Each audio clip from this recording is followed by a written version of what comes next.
Hey, what's going on, everybody? It's Friday night at 10 o'clock Eastern Time. A little later for us. It's episode 99 with Dave and Mark from Tone Talk, and we've got an awesome guest. I know he's got many names. There's a half a dozen at least. Session Man. We got Uncle Larry, Homeskoolin. Little Tommy. Little Tommy, there you go. Yeah, Little Tommy. Yeah. Tom Boy Bukovac. Wonder. Boy Wonder. Yeah, I like that too. That's nice. Thank you, man. How you doing, man? Thanks for joining us. Doing great, man. Thanks for having me on the show, guys. No problem. Yeah, pleasure. Awesome. Killer to have you. And Dave, are you in your shop still? Yeah. What goes on in there all day, Dave? Dude, there's so many amps laying around me right now. It's not even funny. What about some heavy drinking and gambling? Is that going on in there too?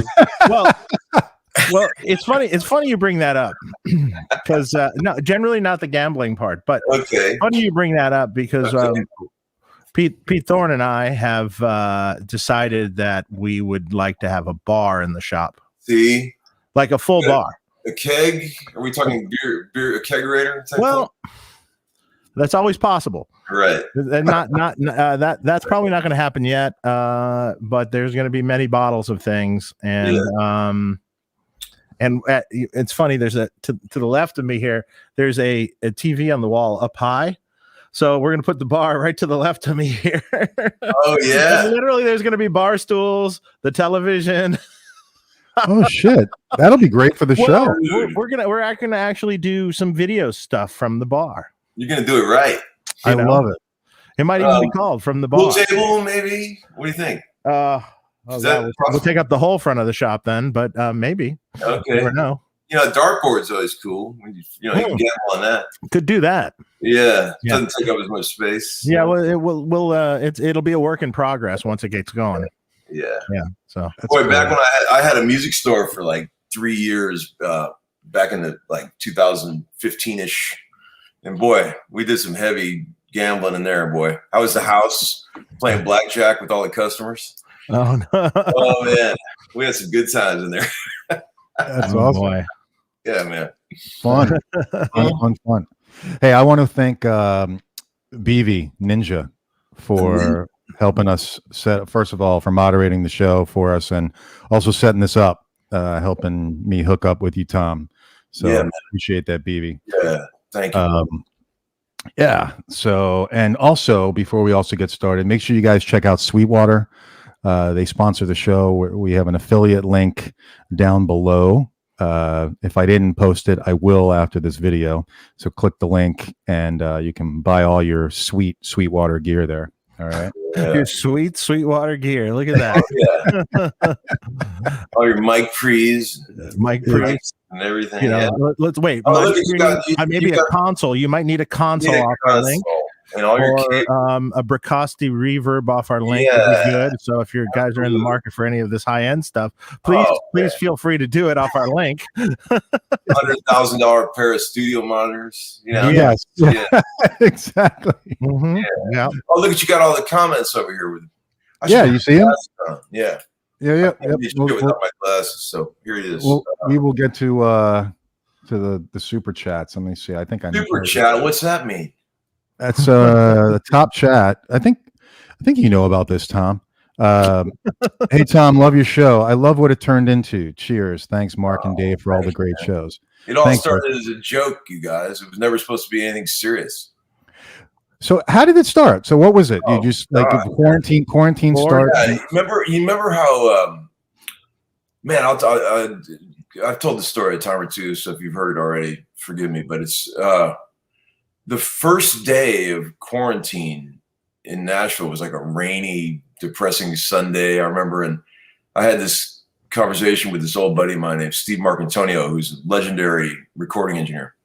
And he was all bummed out, and he was like, "What are we going to do, Tommy? What are we going to do?" And I was like, "Oh, man." We talked for a while. And right when we were hanging up, he goes, "You know what you ought to do? You ought to go play some guitar and put it on YouTube and cheer people up." And I blew him off like I blow everything off like that, because I've always been afraid of cameras. I'm not real comfortable like around video cameras and things like that. I've never been the type to do that type of thing. And but hours after we talked, I just started thinking about it, and I just went out in my garage and I made the first one of those silly videos. And this is before anybody was putting up those home videos, you know, like everyone started doing, you know, sessions from home, and like nobody was doing it when I started doing it. And I did like a couple, and the response was right out of the gate was just so like overwhelming, you know, like I was like, wow, I was not expecting people to like it, you know. And so I just started thinking maybe I should just keep doing this, because I don't have any home recording gear. I'm the only session guy in Nashville that doesn't have a home studio. So I would have gone fucking crazy if I didn't have anything to do the whole time during quarantine. So it was actually quite a gift that I found something that I could actually occupy my time with, you know. So it took, you know, an hour a day or whatever to do these little videos. And I just was doing one like every day because there was no work. There was nothing to do. Right. And it's just all these jokes and the little gags that came from the show, all the Uncle Larry shit. It was all just total random bullshit. It was never planned out. I could have never sat and, you know, planned it out. It was a total, you know, it's sort of just came out of nothing, and it was organic sort of thing, you know. And then when I started, you know, doing it, like all these heavy hitter YouTube guys, like Tim Pierce and Rick Beato and all those guys, that I actually knew Tim previous just from being a player, right? And they were all like, man, you gotta keep doing this, man. It's great. And they gave me a lot of great advice in the early days, because I didn't know shit about YouTube. I didn't know what content meant, or like what a subscriber was. I didn't even know. So those guys helped me a lot. Like Robert Baker, you know him. He gave me a lot of advice. Oh yeah, Robert's great. So hey, Robert, if you're watching. But man, it did a lot, you know. And I've actually, I think one of the things I did right was I weeded out all the knuckleheads early on my channel, because I started playing all this insufferable prog music, like old Genesis and shit. And anybody who, you know, could stick through that, they were like forged in iron, you know. And I've got this fan base of people that, you know, they're into like old Genesis and Yes and shit, stuff that would run most normal people off. And so I got a pretty cool little fan base of guys, you know. Yeah, you're growing a great channel. It's fantastic. Oh, it really is. I mean, how many people did you, when you started the channel at the start of the pandemic? Well, you know, now, I mean, I had probably put up like, you know, before I started doing this, over the course of like 20 years, I put up about 10 videos total, just noodling around, you know, goofing around in my garage or something. But I had seen people, like Tim Pierce told me years ago, he goes, man, you should just do your own YouTube channel. And it was like, it might as well have been talking like, you know, a different language to me. I didn't understand. I didn't know, because my brain, I'm so old school, sort of like caveman Luddite. I'm just like, I thought you still had to like go tour to be famous. You know, you can actually do it other ways now, and I didn't even know that. Right? Social media, because I don't have any Facebook or Instagram or any of that shit. You know, I don't even, you know, I'm pretty old school, guys. Yeah, well, yeah, you know. You're not missing much. Oh man, yeah, you're definitely not. But I'm enjoying this whole YouTube thing. It's a trip, man. It's like I've learned a lot. All the guys that watch my show, they send in really cool, like, you know, stuff for me to listen to, you know, like turn me on, because I got pretty eclectic taste in music, and they'll get even way weirder than I will get. And they send me cool stuff that I would have never found on my own. It's a really cool thing, you know. Yeah, we're all helping each other, right? You know. Yeah, exactly. Hey, I want to. This is cool. Richard Friend, Mark, I thought you get a kick out of this. Huge fan of the show. I'm a comic book artist working with Joe Satriani on a comic book version of his album Crystal Planet. I love Tone Talk. Never miss it. How cool is that? Very cool. Wow, man. Yeah. Crazy. That's awesome for you, Mark. Yeah, I love that stuff. But yeah, you know, it also ties in Joe Satriani, who's, you know, super cool too. So that's cool. We already have a ton of super chats already. I want to like get to them and not miss them, because that's easy to do. Do them. Patrick Miller, checking in from Youngstown, Ohio. Oof. Been a homeschooler since day one. My two favorite YouTube channels have united I'm a kid on Christmas. Thanks, I buddy. love it. That's cool. Thanks, Patrick. Awesome, man. Thank Man, you. I'll tell you ever been to Youngstown, Ohio, boys? No. I have not. Man, I used to go down there and rehearse in these heavy metal bands when I was a kid. It was scary back in the old days, man. Wow. I heard they cleaned it up a bit around there, but it was pretty rough town, man.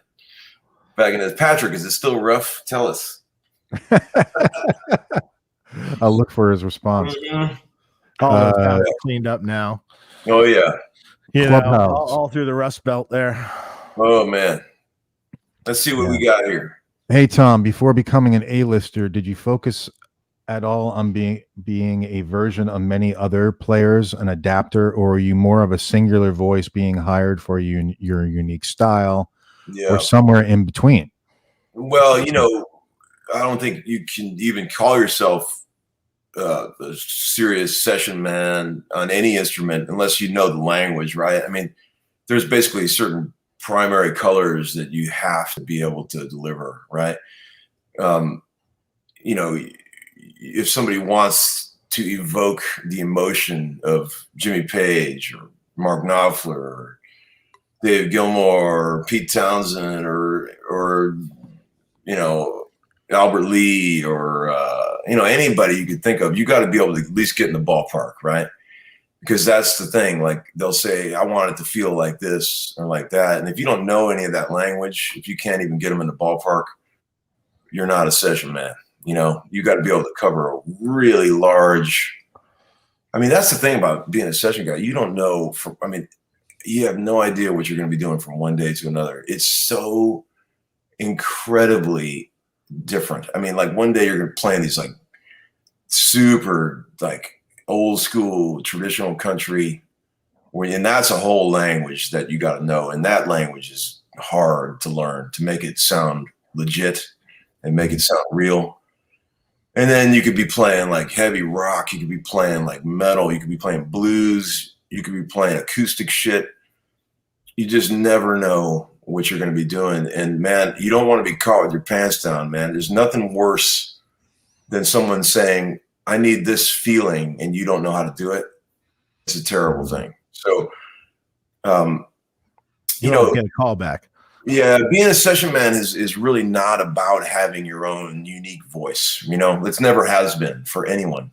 I mean, it's great when you can bring something unique to the table, but a lot of times being a session man is like being able to play whatever these people want.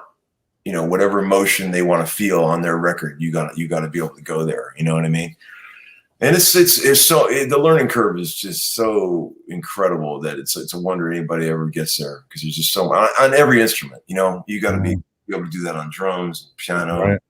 It's just crazy, man. You know, and these guys around here, like when you start getting into like the high level cats around here, the versatility that these people have is just mind numbing. It's like there's nothing you can throw at them that they can't play. It's crazy. You know, and you got to hang. You want to hang in that bunch. You got to know some shit. You know. Yeah, that's for sure. But it's cool. I always feel like I'm the weakest guy in the band. Always. I think a lot of people feel that way. Down. Yeah. Dude, it's a lot of people. Yeah. By the way, cheers. We haven't done that. Cheers, man. Let's cheers. Oh shit, I'm empty. Yeah. I want to say hey to my cartage guy, Richie. I know he said he was going to be watching the show. Hey, Richie. What's up, dude? My main man, my cartage ninja. Cool. All right. Cheers to Richie. Right on. I also want to make sure that we talk about Trip the Witch that you're working on with Dean DeLeo. Yeah, so we'll get to that because what a great player he is. Yes. Dan Pfeiffer, big fan of Tone Talk and Homeskoolin, have been a fan of both since the start, was subscribed to Tom when he had 900 subs. Right. Tom, a sincere thank you for your channel this last year. Still use that green synth wah pedal? Oh, no. I mean, I thank you, first of all, for the kind words. Man, no, I don't have one of those anymore, but that was a fun pedal. I mean, God, I go through so much shit. Go through years. I swear, like people say, do you still have that pedal? I'd be like, I don't know. I have to look. I don't know. Right. I may have sold that like 3 years ago. But then there's another part of me too that like at this age, I'm 52 now, like, then I look down, there's some things that I've just been using the same shit forever, right? Mm. There's certain core things that are always going to be there. Like if I don't have them, I feel like I can't do what I need, you know? Like what? Just like, well, you're like basic food groups, like, you know, like a humbucker guitar, a good humbucker guitar, a good single coil guitar, but like when it gets to amps, I feel like there's three primary colors. There's the EL34, the 6L6, and like the EL84 thing, right? And like they're like yellow, blue, and to me, like the primary colors. And you got to have those, and you got to have your whatever basic pedals you need. Like for me, it's just a good overdrive, a good delay, and an EQ pedal, right? And I've been using the same shit forever. Like I've been playing those old Nobles ODR ones, since 1992. And I was the guy that introduced all the other guys around here to those things, because like they were totally unknown, like in the early 90s. And I was using like a tube screamer like everybody else was back in those days. And I found that thing and I thought, man, this thing is way better than a tube screamer. And I started showing it to all my buddies, and everybody started using them, man. And they used to be $40, man, brand new. Yeah, I remember. I mean, the guy used to send me boxes of them, like, and I would just give them to all my friends because they were so cheap. And you see what those things are going for now? Yeah, they're like $300-$400 now. I can't believe that. The original ones. Yeah, the original. They're hard to find, actually. Yeah, it's crazy. But I don't know if you ever used one, but that's a fucking great pedal. I mean, I see why they should be that expensive. And then you got to have your Boss EQ or whatever EQ you like. And like when it comes to like a delay pedal, I mean, I've tried every one you could possibly imagine. I'm a big fan of tape delay. I've been using Space Echoes and Echoplexes, but when it comes to a pedal, my favorite, I say this over and over, the best delay pedal that I can ever been able to find is a Strymon Greer. No matter how much money you spend, it's just something about that pedal. It just delivers, and it's so satisfying, and it always does what I want it to do. And it's very simple, and it's not tricky. You know what I mean? Mm-hmm. So you guys got one of those? The Strymon Brigadier does the modulated delay that like the Memory Man kind of stuff. Also, and the El Capistan is also that's a great. If you want more specific Echoplexy stuff too. Yeah, they're great, man. Both of those are great. See, I haven't tried the Strymon stuff. I've been like hooked on the Boss DD500 and using that as a man. Well, who doesn't love a Boss pedal? I mean, right? Well, it's a little different if you're going to use the pedals in front of an amp, or you're going to use them in a loop of an amp, or exactly. The Boss one is really great for the loop of an amp. But if you're going to pick pedals in front of an amp, I mean, the Brigadier, the El Capistan's great. Even the MXR Echoplex pedal, the little tap with the tap button. That thing sounds great also in front of the amp. That's what Joe Walsh was using when I played with him back in 2017. He loved that Echoplex pedal. That was his favorite delay. I don't think I even have one of those. I need to get one of those, man. That's good. Really cool, good. Right? Yeah. Mm-hmm. Really close to that kind of melting in Echoplex sound that kind of melts in. Man. If the amp's already distorted, it kind of melts into it nicely. Oh, yeah, man. Totally. I'm gonna have to pick one up. Need one of those, man. Yeah, totally. Clubhouse, thanks for the super chat. Supplementary question here: how did Nashville become a preeminent music capital and remain so? Please no. Well, why the hell not? Answers. Man, well, why not? Why not? Why not if you've ever, I don't know if you guys have ever gone down the rabbit hole, but the history of music in this town is just crazy, man. I mean, I don't know if you guys have ever spent any time with that Ken Burns documentary, Country Music. Man, it's like an 8-part DVD set that explains the whole thing from the beginning. You ever seen it? It's crazy, man. Oh man, it's like it explains in great detail the whole history of this town and all the amazing music that's come out of here, over the years. Tells you who influenced who and what led to what. And if anybody out there has not seen that Ken Burns country music documentary, fucking awesome, man. You definitely got to see it. I mean, all the stuff he does is incredible, but there's just a real rich, history of music here. And, it was one of the early,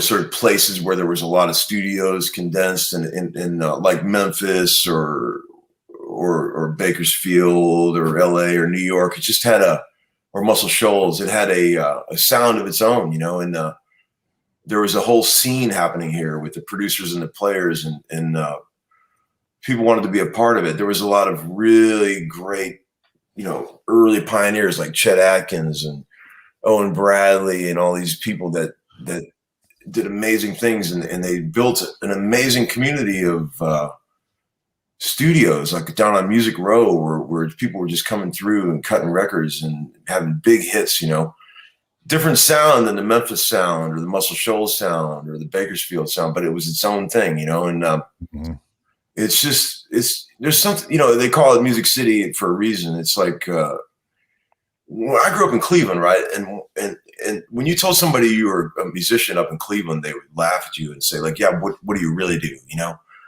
Like the job of being a musician is not really respected in other places. But you come to Nashville, like people respect musicians. Like it's like I always think of Nashville as sort of like a giant state park preserve for music. People care about like these ancient forgotten forms of music here that nobody cares about anywhere else. And it's music is sacred and it's very like respected here, man. It's always been like that. And when you get here, you can really feel that, everybody here knows a musician who's been successful, so it's like, they take musicians seriously around here, man. It's kind of a cool thing. You don't get in a lot of other places, Yeah. Well, a lot of people are moving their way. Oh man, the players that come here and the way that people converge on this town, it's just amazing, man. There's so many talented people here, man. And there's other places you can make a record. There's tons of other places, but this is a pretty special place, I just went down to Muscle Shoals and made a record a couple months ago, and that's another place that I love, man. You guys ever go there? No. Oh man, there's a vibe down there, man. I seriously consider moving down there one of these days. It's a great place. Man, that's awesome. What were you doing there? I did a record with Ann Wilson from Heart. We worked on. Oh, that's what you were working on. Yeah, and we did half the record there, and then we did the rest in Nashville. And man, just going to Muscle Shoals, man. There's this. Man, it's really hard to describe how powerful the vibe in that place is. Man. It's amazing. All that shit you read about and you see in those documentaries is true. As soon as you get there, you can feel it. It's a magical place, man. I don't even know how to describe it. I mean, I love Muscle Shoals. It's a special, special place. And so is Nashville. Nashville is changing a lot. It's getting very crowded. When I moved here in 1992, I always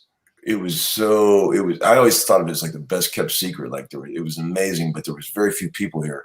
And now, 30 years later, everybody's found out about the secret. And it's really crowded. But it's still great, man. This is a great land of opportunity. There's tons of gigs here.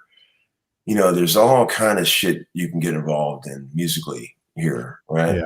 My cousin moved out there. He lives in Franklin. And Franklin's great, yeah. Yeah, and just Porch Fest. They've got all these just amazing things that just go on. People sit on, on their porch playing music. I'll come over and jam with you. Like just people you don't even know. It's like it's very cool. Yeah, you just got to make it through the summers, man. It's brutal. Chuck Buskovac, I hope I didn't butcher that. Thanks for doing this, guys. Thanks for the super chat. Yeah, appreciate it, man. Thank you, man. And then we also have another one from. Let me scroll down here. Oh, where is it? Mutt Lang session talk. The guy said. Yeah. Peter Urban, 3 years into learning guitar at 50, and my two favorite and most authentic shows joined on a sunny Friday night in Calgary. Doesn't get better. Thank you, Mark, Dave, and Tom. Thanks, Peter. Thanks, Peter. Hope you're doing well, man. Yeah, man. Appreciate that. Yeah, we really do. I just want to make sure I get to everybody here. So just let me. Super Chicks. What's up, Mark, Tom, and Dave? Hope all is well and cheers, boys. Dave, I got a twin sister combo recently, and it's killer. I've actually been really like, oh, I want a twin sister. Thanks. I've actually been wanting a twin sister. Who doesn't want twin sisters? I was going to say since I like was 14. Yeah. Thanks for making such an awesome amp. That's cool. Thank you. Thanks, Super Nice. Chick. Yeah, that's great. So how's it to work with Ann Wilson? Oh man, she's amazing. God, I mean, I grew up on that shit, you know. Yeah, right. Hard record. She's great. I mean, she's just, man. I mean, I got thrown into the role of like producing the record, right? So like sitting behind the console with the engineer, and she's out there in her vocal booth, and you dream up some idea you want her to try, and have that instrument, you know, in there. She's just got such a powerful sound, man. And she's a very cool person. I mean, we're having a ball. I mean, we're taking this band on the road to do a few gigs. We had so much fun in the studio making this record. She was like, "You guys want to come play some gigs with me?" So we're going to do like 4 gigs at the end of June down in Florida, right? I think we like Orlando and sort of Fort Myers was one of them. And there's going to be sort of a trial run just to see how it all goes. But we put together a cool little band. And but it's kind of weird doing gigs with the COVID thing out there because like, you know, things have opened up a bit, but there's still like a lot of weirdness when it comes to like touring. Like the man saying that the venues are not really going to be anything like what we remember from our old days of touring. Everything has changed, very different, right? So we'll see how it goes. And they're not even full capacity and all those things, but you know, you got to start somewhere. If you want to, you know, it's going to be a little different than it used to be, but got to get out and play again, right? Right. Yeah, definitely. Well, you're starting in the right place, Florida. So, right. I mean, No rules, Florida. Everybody's open there. Yeah. So, look who, we've got a surprise guest actually. All right. Who's joining us? Can anybody guess who's joining us? Well, I'm not going to. There he is, Mr. Hey. What's up, dude? So, man, I've wanted to meet you for so long. So, it's, Dude, There he is. who are you talking to? Hey, honestly, he's I'm such a homeschooling fan. Meet Pete. Nah, dude, how you doing, man? Oh, you know what? You're I amazing. committed the carnal sin. I've got the YouTube window open, so I got to turn that. Okay, there we go. I had the echo going because Mr. YouTube is fucking up on YouTube. Pete, you got a drink, man. You gotta have a drink to be a part of this. There He you does. there you He go. got some scotch too. Cheers, dude. go. Yeah, Cheers. what a pleasure. Mm-hmm. No, seriously, I've been such a fan for ages, and Thank I you, just man. Mutual. I love what Thank you do. You kept me going Thanks, through man. the pandemic. You know, You got, man. It's a crazy world out there. This YouTube thing. I didn't know nothing about it, man. well, maybe that's the best thing about what you do. Right. Though, 'cause How it's so long have natural. you been doing this, Pete? You've been Oh doing this? God. A long time. Yeah, I mean, Yeah. I started 2008 or something, 7 or 8, Yeah. and then I got more serious about it like maybe 7 or 8 years ago. But I love that you got involved in that. There's so many. I mean, we saw all these guys like Eric Johnson and Steve Vai and all these people start putting up all this great stuff. Yeah. It was. I just love watching your show. It's great. Dude, I appreciate that, man. That means the world. Thank you. You Very bet. much. Absolutely. So, Dude, I stole a bunch of licks from you too. I don't know. I hope you don't mind. oh man, I think I stole more from you. But man, yeah, you know what I love about it too? It seems like the whole YouTube thing is like, it reminds me of like the old days when people were just like claiming like thousands of acres of land out west.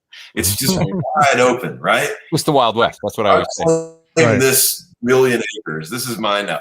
And there's so much room for everybody. Like the session world is not like that.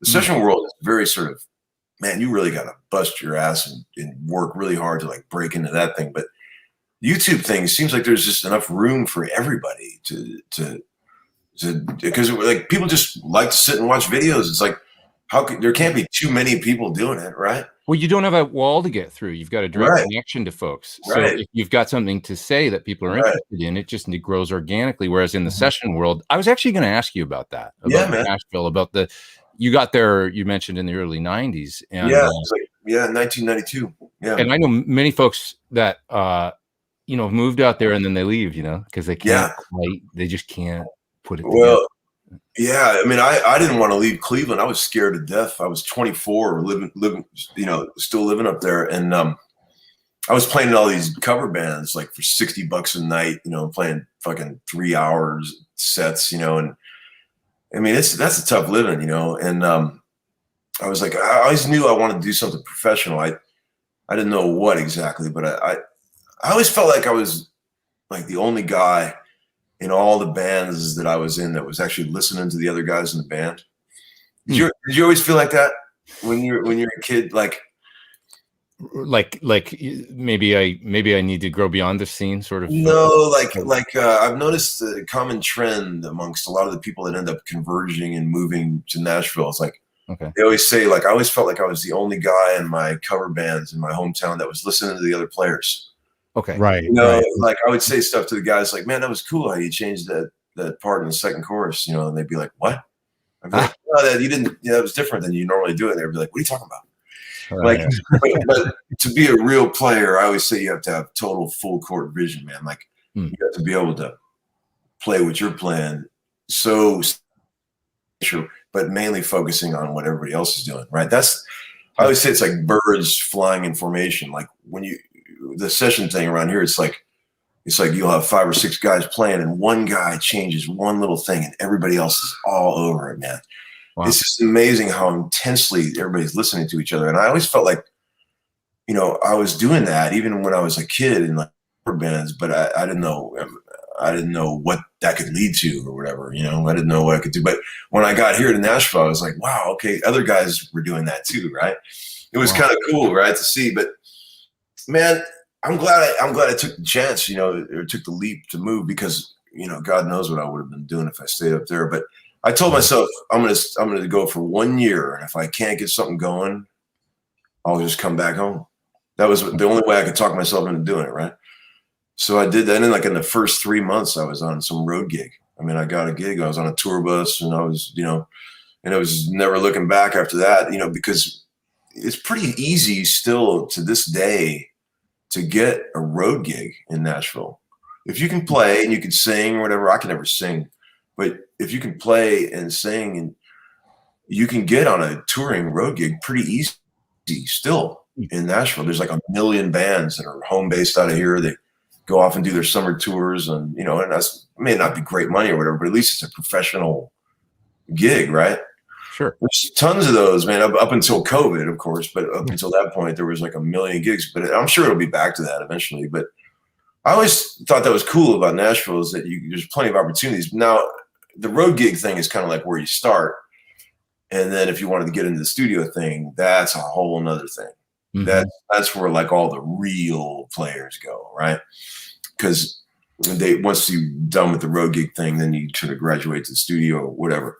And those gigs are a lot harder to get, but the road gigs are plentiful, and they're still, I feel like they're still plentiful. It's like I get people calling me all the time saying, man, so-and-so is looking to put together a band of young guys, go out and tour. Anybody, any young guys? And I'm like, wow. Hell, I don't even know any young guys, man. I'm so old now. All my buddies are so old.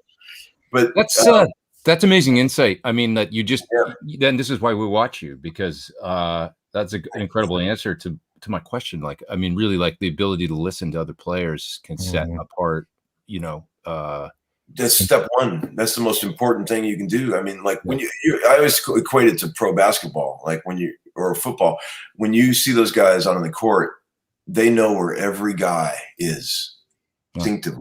They don't even have to look.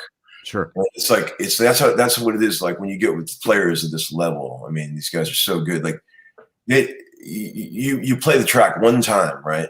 And there may be a couple of moments where somebody clashed with another guy, like a guy went for a lick and the other guy went for a lick at the same time. But then no words even have to be said. And on the second take, all that shit is fixed. subconsciously. Everybody knows what happened on the first take that they need to change, what didn't work on the first go down, and then it instantly heals itself on the second take, and no one ever has to say the word, man. It's fascinating. That's like great. how deep that listening to each other is, you know. Now, I will say I've been on a few sessions with some sort of guys who don't really subscribe to that. They're not the greatest players, and those can be frustrating because, you know, when you first start playing your instrument, you're just trying to get your part right, you know, and you're not really good enough to like get your part right and listen to what everyone else is doing intensely. So some of these guys, I think they're still trying, like, when you're up and coming, you don't really got it down yet. You're just trying to get your part, but you're not really noticing what everybody else is doing like as much as you should. You know what I'm saying? Right. Those sessions can be frustrating to be on when I feel like people aren't listening to each other, and it drives me nuts. So I'm just like, come on, guys, what are we doing here? You know?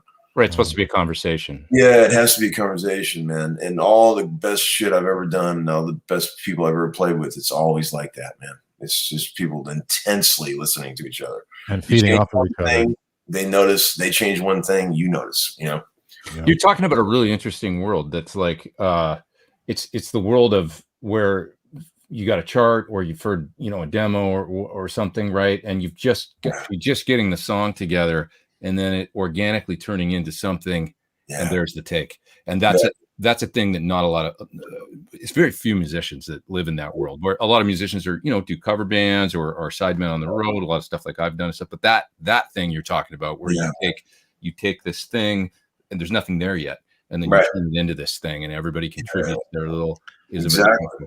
Well, yeah, it's like watching. I remember years ago, you know, watching, you know, like Lukather in the studio and in his heyday with Jeff Porcaro on drums and well, one of several different bass players, and they're all play together all the time. Right. You know, they were on sessions at that point and all the time together.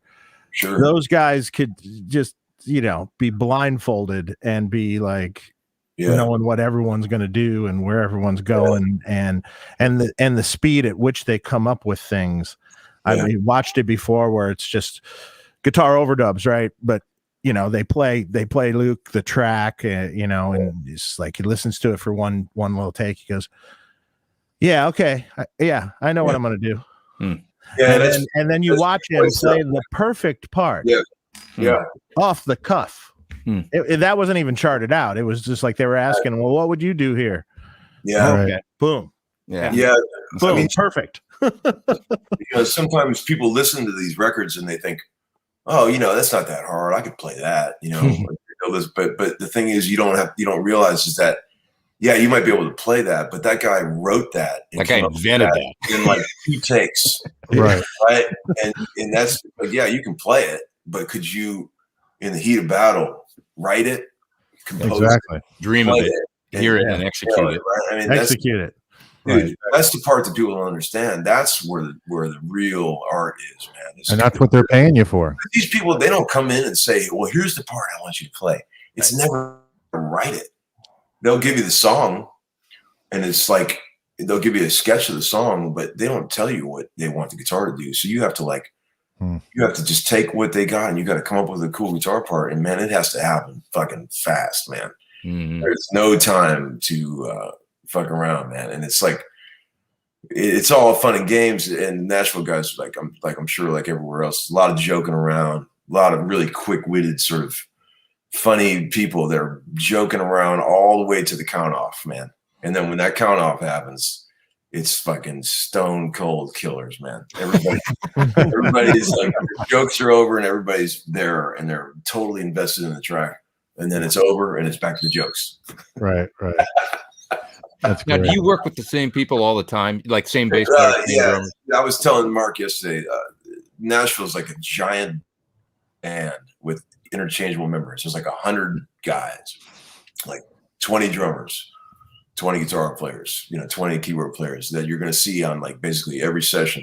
And it's just going to be a jumble of those guys. And they all speak the same language. Everybody knows each other. They all know the same jokes. It's very cool community, and like, you know, you're just lucky if you can get on that list, you know, to be one of those guys, right? And there's like a million studios, and a lot of people have studios in their houses. You know, there's a lot of corporate big studios, and you never know where you're going to be working. See, I've you know, obviously, I'm sure you know this too. You know, with COVID, and even if you factored out COVID, big trend towards like recording at home remotely, right? I used to have a killer studio in my house, but I don't even have a studio anymore. And I'm like the last guy that doesn't have a studio. So like I'm missing a ton of gigs that I could be doing remotely at home, you know, for people. But like people say, dude, you do tracks at home? And I'm like, I don't have a studio. So if it gets real serious, I have some buddies that I can go over to their house and do it. But I'm missing so many gigs just by not having a remote rig. So I got to fix that problem. You know? Yeah, absolutely. Got to get that I set need up. to get it like a little 4-track or something. Yeah. Little Fostex, an old Yeah. You do a lot of remote recording, Pete, for people that. Yeah, I mean, I do not like you, man, because mainly I've done some studio stuff, and I've gotten in scenes over the years where I've been like a guy, you know, for this producer or that producer, but then I've always gone on tour, and then you know what happens when then you leave, and then you're not that guy anymore. So I've made majority of my living being a touring guy, really, but I do a lot of sessions out of this room. Yeah, I mean, you know, you know, sort of define a lot. You're smart. You got your own studio. Yeah. Well, it became, I guess, necessary with the YouTube thing, and I was inspired by Tim Pierce a lot by his, you know, all the amps and everything on a switcher, and the ability to kind of get all the sounds, and then have people just send me, I guess the remote thing, have people send me tracks, because that became a thing in LA where there's just fewer and fewer studios. So Tim was a real visionary with that. Do you notice a lot of LA guys moving here to Nashville? I've noticed a lot of them coming. You had a lot of friends that moved over the years, that was what I was mentioning actually earlier, was they'll go there, and then many times a lot of them will come back. Now some of them don't. My friend Stuart Mathis, I think, is still out there. And he was great. Great guitar. I know Stuart. Great. Yeah, sweet guy and really terrific. So I remember when he went, but he was so good, you know. So yeah, I would say a lot of people moved for various reasons. Just LA it's so expensive, and also the gigs, and it just, you know, there was a lot of reasons. But I don't know how you all do it, man. I don't know how you all pay those bills. Holy shit. It's a lot, but I like it's a lot. My gosh. Yeah, I want to jump into some of these tone talks, the super chats. I'm going to grab a quick beer. My fridge is right here. You see it? Yeah, go for it. That's convenient. Well, wait, as you're doing that, and then I'm going to refresh my drink too. Okay. Vic Terrible. Thanks, guys. Love the show. Tom, watch them both. Dave, my number one guitar is a Friedman Vintage T. What would need to happen for Tom to get his hands on one of those? He just probably needs to ask. A Vintage T, is that a guitar? Yeah, it's one of Dave's. It's a Friedman Telly style, T style guitar. Man, what did I miss? What I miss? We should just answer for Dave. If you send Mark $100, you'll get that guitar next week. Exactly. What did I miss?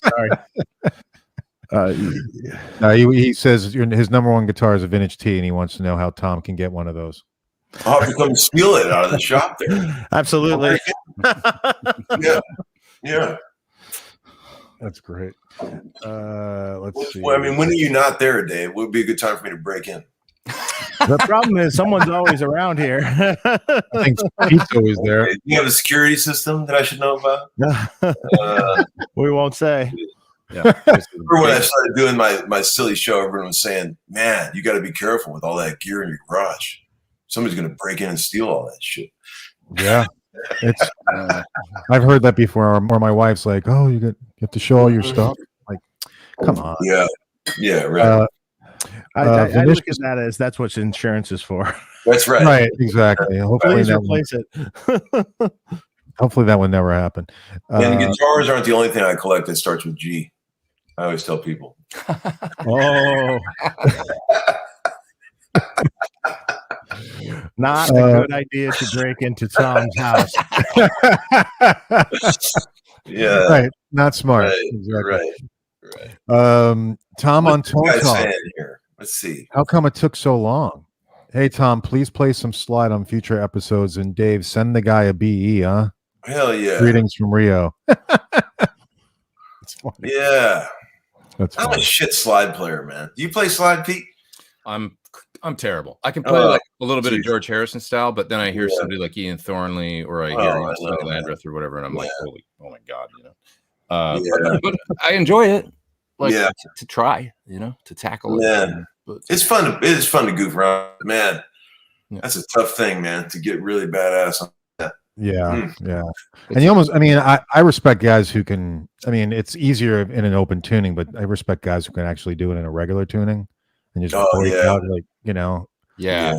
It was great. Is Greg Koch. He's so awesome at it. He can do Yes. he can do the Derek Trucks thing. Like, and I've never heard anybody else sound like Derek.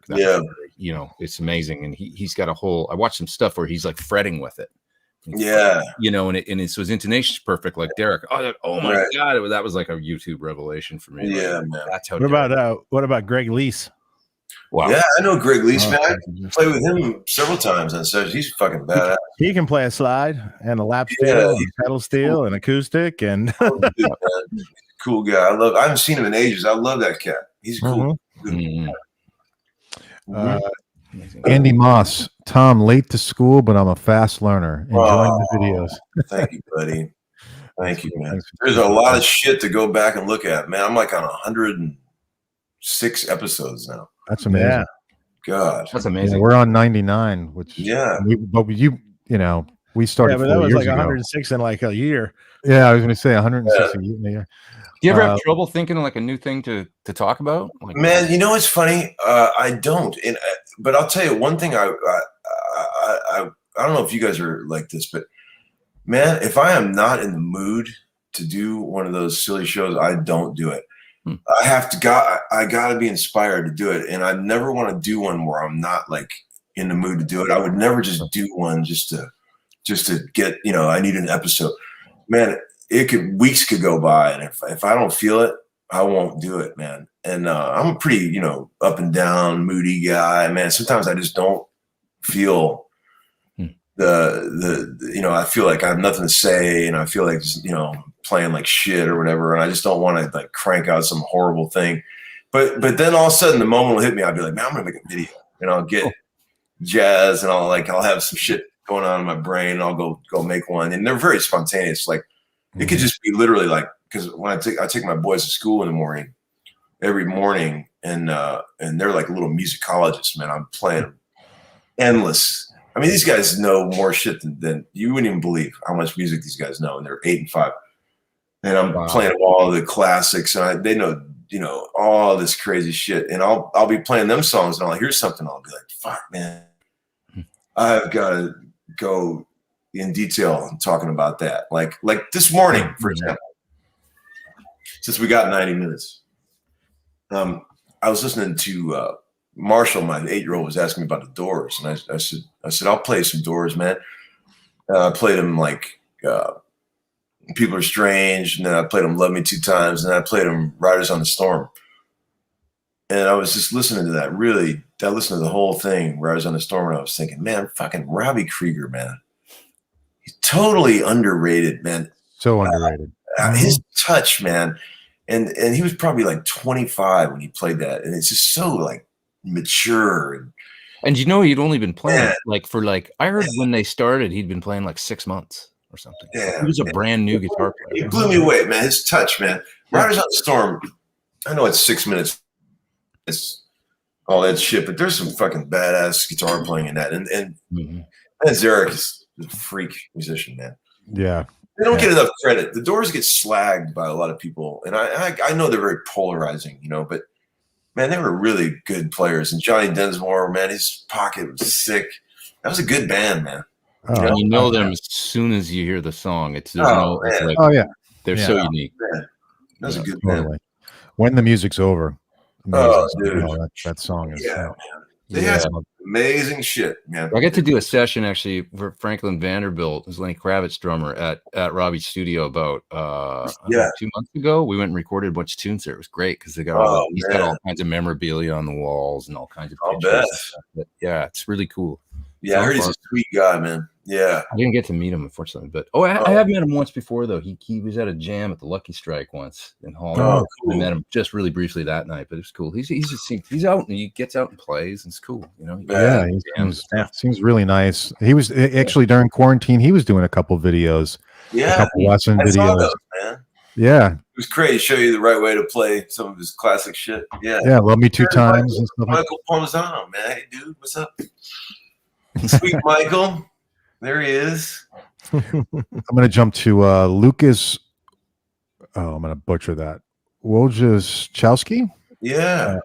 Hey, guys. Uncle Larry, will you come to Poland after this whole craziness? My dream is to sit after your gig and have a cold beer and listen to your wisdom. We have a great bread in Poland as well. Cheers. Oh, man. Great, man. Is there any way I could talk you into coming here, man? I feel a hell of a lot easier, right? It might feel a little easier for me. No, man. That's the homeland, you know. All that. I would love to go there. I'm actually Slovenian, you know. Slovenia is in Croatian. I got a bit of that in me. So that I've never been there, but I'd love to go to the homeland one day.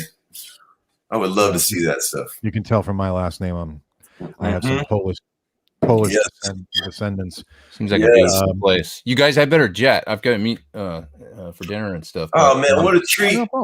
Thanks for joining, Pete. Thank you for having me, guys. To have you, man. Great to meet you, Tom. And you too, bro. Yeah, just terrific. Keep doing what you're doing. I love it. You too, man. Great to see you, buddy. Take care. Take care, Pete. Man. See you, Pete. Did you see on my last video? I pinned this guy's comment. Some guy was talking about how tone wasn't in the hands or whatever, and it started this crazy thing. Like there was like 1 million replies of people going off talking about it. Started through a little match, and it started this giant fire. People talking about their opinions about like what the meaning of tone is, not just like what's a good tone, like. Oh boy, his tongue, his fingers, you know, it started this crazy shit. But man, that's a pretty vast subject, right? If you want to start talking about that, which we probably don't. Well, we have, and I think we're all. How do we say this? Tone is very much in the hands. Yes, a different tone is in the hands. Right.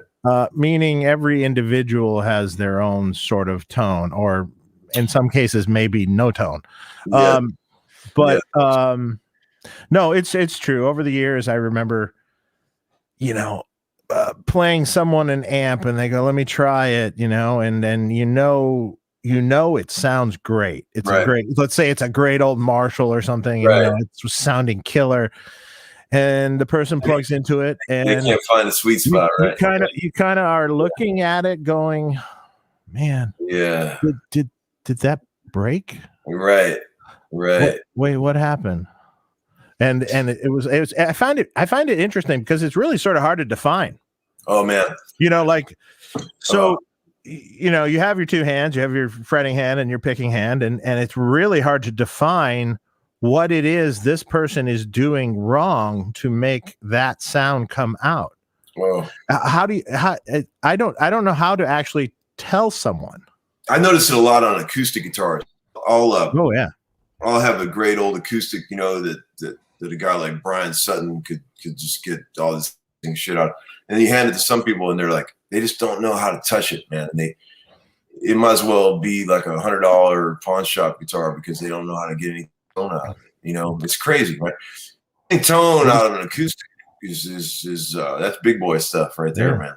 The same thing goes with drummers. Sure. You can have the greatest, best tune kit in the world and have someone make it sound awful. Oh, dude. And it's just how they hit.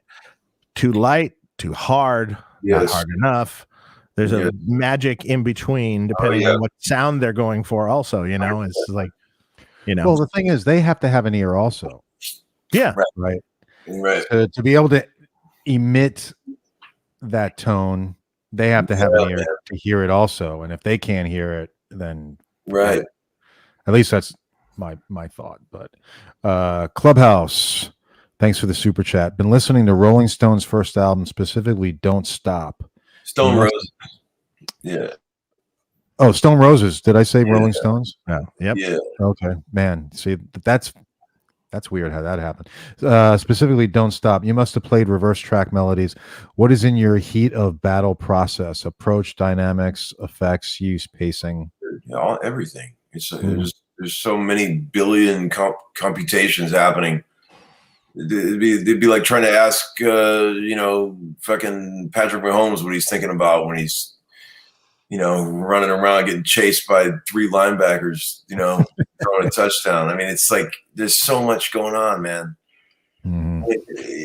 There's just, man, it's crazy. Like, it's impossible to explain. I mean, I don't know, man. I watch a lot of sports, right? So I'm always thinking about what's going on in those guys' minds, Mm-hmm. because I don't know. I'm a terrible athlete, but I'm fascinated with great, sportsmen, and I look at guys playing NFL and stuff, and I'm a huge NFL fan, and I'm just thinking, what the fuck is that guy thinking about when he's making that like amazing catch with 1 foot barely in bounds? So I'm just like, I just think, like anything in life, man, if you dedicate your whole life to it, man, whatever it is, there's just, I don't care if it's a race car driver, musician, whatever. You get to this point where it's like this unconscious thing.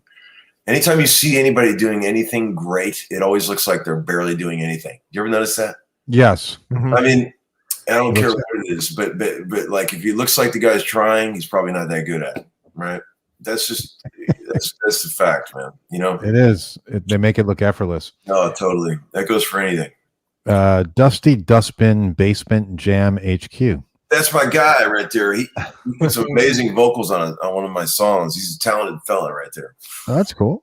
How did you and Dean record together? Remotely in the same room? Yeah, I never even met the guy. We're like brothers. We talk every day, and I've never even seen him in person. Isn't that crazy? We made a whole album together.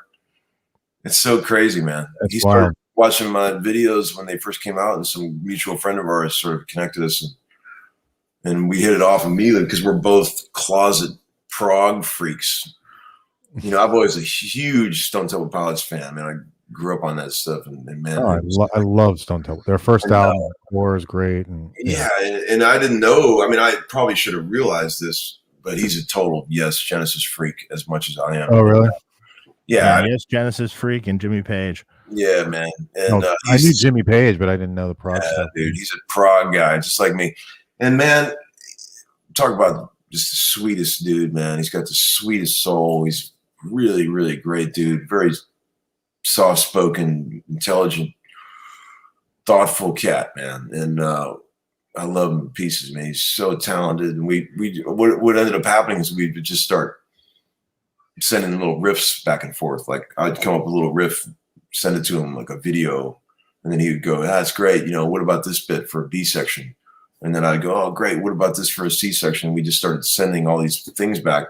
Before we knew it, we had like 12 songs, and so I started recording a few, and I would get a drummer and a bass player and get a rough sketch, and then I would send the tracks to him, and he would add some shit, and then vice versa, he would do the same, and before you know, we had a whole album finished, man. And I definitely don't think this is going to be our last one. I know we're going to do another one. It's so much fun, making this one. So I'm looking forward to getting this first. Oh, locked up there. Locked. Yeah. There we go. There you go. You're back. Back now? Yeah. Yeah, you locked up for a sec. Okay. It happens. Rummy, Tom, why is the Nobles Overdrive a thing in Nashville? Because it's fucking great. Yeah. It's great. I mean, it's still the best overdrive pedal I've ever heard in my life. I mean, the original ones, there's nothing. Fuck, man. I mean, I've tried everything, and I still think they're my favorite. I mean, I use others. It's not the only thing I use, but man, that thing's never let me. I've been stomping on those things for 25 years, man, and it puts a smile on my face every time. Now, what do you think of the newer ones? I as far as there's been several variants that have come down the pike later, and they made these minis and things. I don't even know. I got a bunch of the old ones, and I just love those. And I feel like, man, that's been working with for me all these years. Fucking stay with it, man. Yeah. Right? Yeah. Were you ever a Klon guy? No, I bought one of those things when they first came out. I saw the ads in the Vintage Guitar Magazine. Remember when Vintage Guitar Magazine was just like a fucking newspaper? When it was cool? All black and white. Cool, yeah. I saw an ad and I ordered one when they were new, and I hated it then, and I still don't like them. Not my style, man. I never liked them. I hear you. I've heard people do great shit with them. I'm not saying they're not any good. Work for me, Yep. Yeah. Yep, totally. Ax Sharma, thanks for the super chat. I don't know if you asked a question. If you did, I'll look for it. Oh, there it is. Hi, Tom. Just got a satellite T90, Japanese, made from the 70s. I'm sure you have played similar or the same before. Any thoughts on it? Got it at Groon's. No idea what that is. No idea. Maybe like a telly or what? I don't know. I don't know either. Do you know what that is, Dave? No idea. No idea. But if it came to Groon's, it's probably cool because that's a fucking badass store, man. Yeah, anything. And I'm probably not cheap either. Yeah, well, they got great stuff though, man. You've been in there? I've seen the online store. I have not been in person. Oh man, they got great stuff. Beautiful store. Yeah, it's great. I mean, I love all the stuff in Nashville. I was like Rumble Seat. Yeah, man. And Carter's. Yeah. Carter's. Yeah. Yep. More guitars. Thanks for the super chat. Awesome show as always, guys. All four of you. Favorite Friedman amp and favorite Marshall amp. Support the show, folks. It's our thing. Oh yeah. It's our thing. Okay. God. Well, I'll start. Favorite Friedman amp. I'm gonna go with the JJ.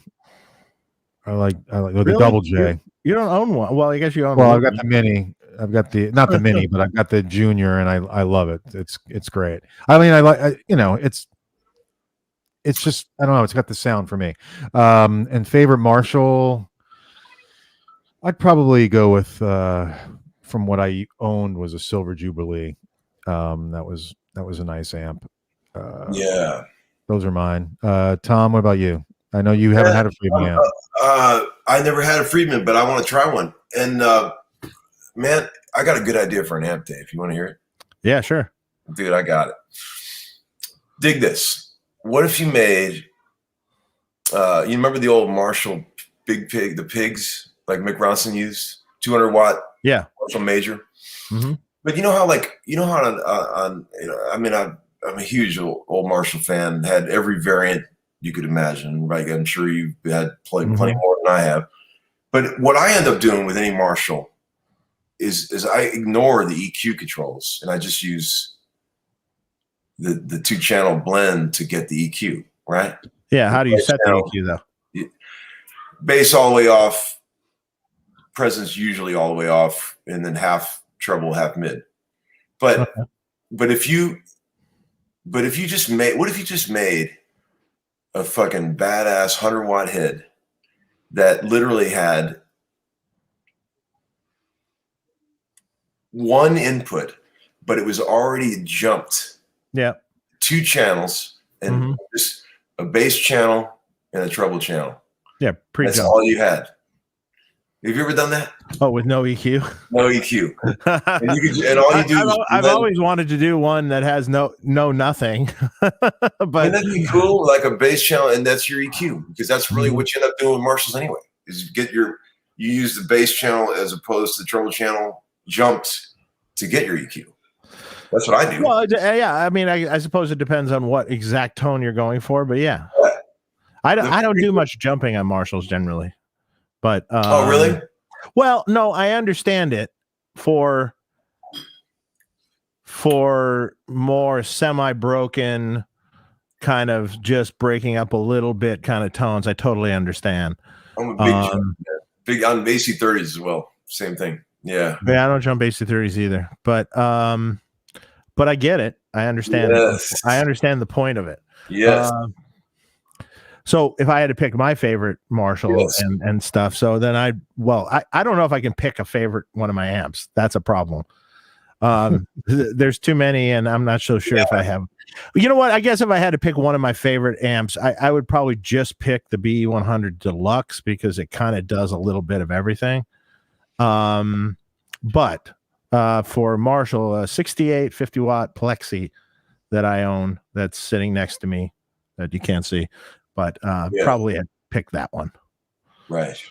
I've owned everything, JTM 45s, everything. Right. Well, they all have their place. It depends on the tone you're going for again. Right. And then I also have a beautiful, well, it's not a Marshall, but I have a beautiful copper top Vox top boost AC30. That's awesome. So. Oh, dude, yes. I mean, one of the major. But then again, I'm a fan of high watts too. Right. Man, I got a little gray goose here. I think it's time to take a nip. Cheers. Cheers. Cheers, boys. Mm-hmm. All right. Are you guys Mick Ronson fans, man? Yeah, sure. Oh, man. He was a big influence on me. God damn. Love him. Yeah, great stuff. Another guy I know, Rusty Anderson, plays with Paul McCartney, and he loves Mick Ronson. That was a big influence on him growing up. God, man. That's my shit. Yep. Okay. What do we got in the old pile there? What do we see? Oh, we've got plenty. Patrick Miller. Thanks for the super chat. How often does a producer or artist ask you to rip an old school badass guitar solo in a song? And are there any that you've done that stick out in your mind that we should check out? Man, that happens all the time. You know, people always want solos. You know, I it's funny. You know, I like playing solos, but I like coming up with parts, man. I mean, like I'm not like. I mean, I can solo. I can play leads and stuff, but I'm more interested in like building a track and making a track sound cool with like parts. You know, I mean, and layering parts to make it cool. I always put the solo at the end as sort of the icing on the cake. I'd rather, you know, build a nice track with a bunch of cool guitars, and then just the last thing I do is the solo, right? I think a lot of people like to start with the solo, but to me, that's the finale, right? But I like to, I like solos that you can remember, you know. Yes, melodic solos. Like something that has a theme to it. That's not just some wanking. It's like a part of the song, you know, like the Eagles or something. Or sure, man, yeah. I think a lot of people like those kind of solos, you know. Yep, totally. Because non-musicians, right, they can gravitate towards them, right. Because it's not just for the musician; it's also for people who love music. Right. Yeah, it's a song. Frank Picha. What do you feel are your best or favorite songs? And check out Steve Wilson for some great prog. Okay. Mm-hmm. What do you think your best or favorite songs, Tom? When you talking to me? Yeah. I'm a Beatles freak, man. I'm the biggest Beatles freak you're ever gonna meet in your whole life, man. I mean, since I was a baby, I've been studying that shit, and I'm just a huge, huge Beatles fan. To me, there's Beatles, and then there's everything else, and it's always been like that with me. I mean, I love Stones, Zeppelin, Floyd, Jethro Tull, Genesis, yes, Queen, Bowie, ZZ Top, AC/DC, all that shit. Cars, Police, Zeppelin. Did I already say that? Here's an album that everybody should know. You ever seen this? No. I can't even hold it where you can see it. This is like in the 60s, a bunch of Nashville session guys got together and made this amazing instrumental record. All these guys that had been playing on a bunch of hit records, they got together just fucking around and making this really cool album. This is some badass shit right here. Oh, but I brought out a couple albums for you here. Okay, cool. I love it. This is what I've been listening to lately, right? Of course you got to have. Oh yeah, Duke, right? Duke, man. I mean, and this one's been getting some heavy rotation. Tejas, you guys remember that one? Mm-hmm. Yes, totally. Fucking badass album. Yeah. It's Only Rock and Roll. Remember this one? Stones. Yep. Yes. A signed copy of Cars Candio. I've been digging that. Oh, that's cool. David Robinson and Elliot Easton. You know, the Nice. drummer and the guitar player. How about this one? Let There Be Hey, Rock. dude. My Classic. favorite AC/DC album, by the way.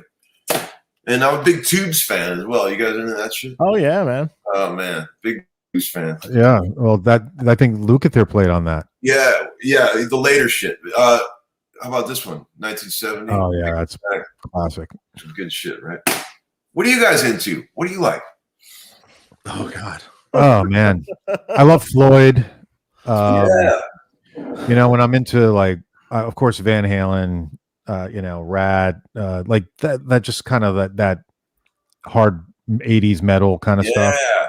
But I'm a big Zeppelin fan. Yeah, man. Huge Zeppelin fan.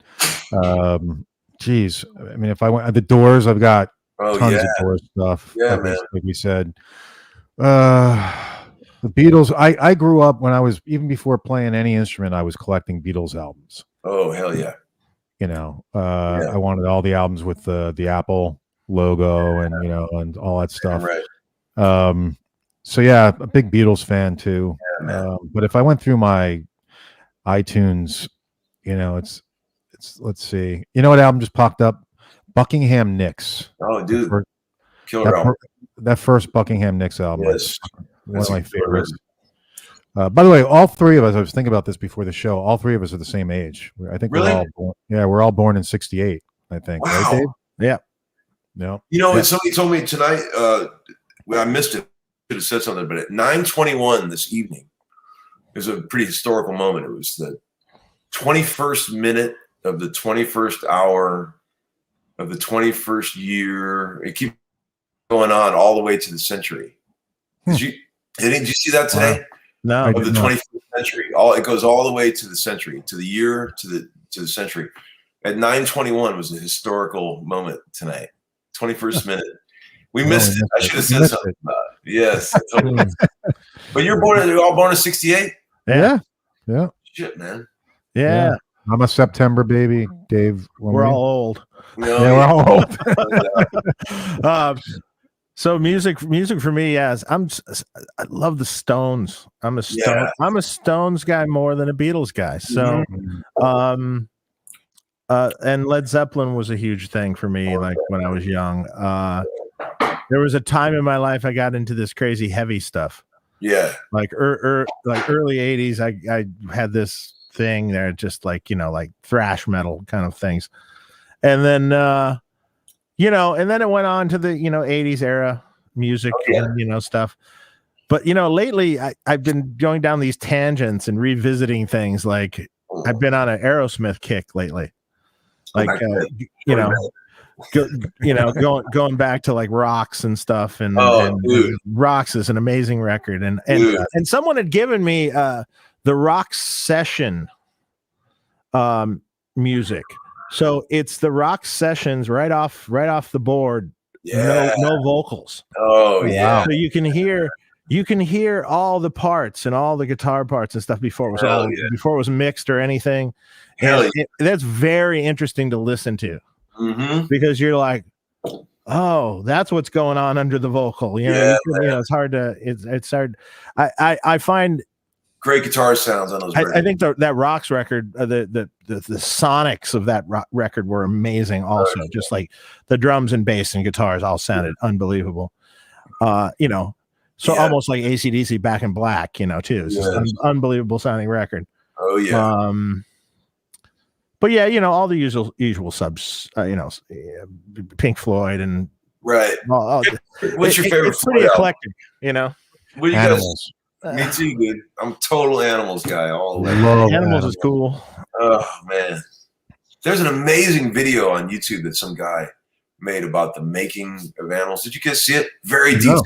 Really? Very, very, very detailed. Really well done. Like Vinyl Rewind or something like that. One of those. I'll check it out. Fucking killer video, man. I love that. The album and the tour in great detail. It's really cool. Yes. Check it out. Hey, Robert Baker has something here. Robert Baker. How are you? And he's a big Journey fan. Just lost it. I think he said, of course, it just moved. Tom, do you ever feel musically empty? Oh, Yeah, it happens, man. It happens. Yeah, of course, man. I feel empty in all kinds of ways, not just musically. Once in a while. If you want to get all do. yeah, man. We all get there. And you know, I feel like, you know, the best way to get out of that hole is just by taking a break and listening to some cool records, man. Right? Listen to the shit that made you like music in the first place. And that is a nice thing occasionally, you know. Man. Yeah. I went down this Billy again. Squire rabbit hole lately too. Oh, dude. He had a fuck. It all started. I was on YouTube or something. And I was like, that concert you posted. Here's a Billy Squire concert from '81 and one from '82 from Detroit, and then one from '81 from Santa Monica Civics out here. And I just watched on that. Don't say no. I just watched those live shows and just like, God, the guitar tone was unbelievable. Yeah, he's bad. Yeah, he was great. You ever had him on the show? No, love to have him on the show, man. I've heard he's a cool guy, man. Yeah, I'd like to. In fact, I was thinking about that. I'm like, okay, who do I know that might know him? I know a guy that knows him really well. That used to be his drummer. Oh yeah? You want me to call him and ask him? Yeah. Oh, that would be fantastic if you could. Yeah. I'd love to have him on the show. That'd be cool interesting. to have on the show. Absolutely. Get some real people on there instead of me. Hey, Carl Engstrom, thanks for the super chat. Tom, love or hate P90s? Love, man. Come on. It's the most honest sounding pickup ever made, man. How could you not love P90s? Yeah, I mean, if you didn't like P90s, you'd have some major problems. Purposeful Porpoise, Anthony Phillips versus Steve Hackett. Also, what do you think of my prog band name? It's my chat name. Cheers. Yeah, it's idiomatically correct. That's for damn sure. Anthony Phillips versus Steve Hackett. Well, you know, Anthony was gone at the time they made all their legendary records. You know, I mean, I know he was a huge part of the early versions of the band, but you know, even by Nursery Crime, he was out. First major album they made. Well, he was on Trespass, I think, but big Genesis fan here. But you like the stuff with Steve Hackett. You know, man, one of the highlights of my pitiful career was when I first started doing this YouTube thing. Me and my wife did a version of an old Genesis song, and we put it up as an acoustic duo. I played acoustic and she sang. It was like an old Genesis tune called Ripples, right? From a song that Steve Hackett played on. And man, he sent me an email saying he loved it. I couldn't believe it, man. I was blown away, man. You know, it's like those life-affirming moments when your idol is actually acknowledges that you exist, you know? How cool is what that? A cool thing, man. I couldn't believe it. I got one here. Mark, you want to do that first? Good. You want to do someone, Matt Joe, 1982 said, Uncle Larry, talk about working with Mutt Lange. Yeah. Well, there's another guy talking about working with Dan Huff over here, but that's kind of let's talk about both. Yeah. See, I would have never worked with Mutt Lange if it wasn't for Dan Huff. I was doing a ton of sessions back in the day for Dan. I still work with him quite a bit, actually, but back in those days, I was working all the time, and he was Mutt's main guy for a long time. And Mutt asked Dan to do a session, and Dan didn't want to do it. He didn't want to fly all the way. He said, "Try this guy." And I was sort of up and coming at the time. So I flew over to Switzerland and played on a couple tracks. Well, actually on one song for Mutt, and we worked on it for 2 days. It was this horrible Shania Twain song that ended up being in some movie or TV show called Men Are Like Shoes. And we worked on the song for 2 days, but he was fucking awesome, man. He was so sweet and so cool. And I learned so much, man, just from hanging around with him, man. Man, what a legend, what a genius, man. I mean, walk right over to your pedal board and start turning knobs, and it's just like, if anybody else did that but Mutt Lange, you'd be like, get the fuck out of here. Right? It's Mutt Lange, and you're just like, yeah, it sounds better when you do it, Mutt. Whatever you want. Exactly. That's a fact. That's a true story too. That's funny. Man, he was cool, man. I mean, I would love to work with him more often, but man, you know the thing I remember about those sessions? He had this amazing studio, unbelievable studio in Switzerland at his house, and I remember it was just me and him and this engineer guy, and the engineer was this guy who used to be a drummer for the Eurythmics, and he was a Pro Tools wizard. This is many years ago, and I remember the whole studio was just full of flies. There was flies everywhere. Like you look up at the Pro Tools screen, there'd be like a half a dozen flies on it. And I put my coffee down, and within 1 second there'd be a fly in the coffee. And I looked at Mud, and I go, "Dude, beautiful studio, but what's up with all the flies?" And he's like, "Oh, it's a horse farm, mate. I can't get rid of them." There was horses right outside the thing, and there was just flies everywhere, man. It was weird. Man, Wow. Yeah, crazy. That would gross me out. No, it was weird, man. Yeah, it was weird. On the edge of time, Dave, any recommendations for a mod to do a 73 super lead to a 73 super lead to make it gainier, sound better at more manageable volumes? Not a ton of gain, but like Thin Lizzy or Judas Priest with a treble booster. Yeah, you can. Why don't you buy a Fryette power station and crank that amp up into the power station? Boom. And boom, there's going to be your distortion. And if you want the treble booster sound into it, get a treble booster and boost into it. Boom. Yeah, it's a 73 amp. It'll sound great. It'll be good. And you'll be able to, if you want to crank the piss out of it, you can crank it to 10. The last year before they ruined them, right, Dave?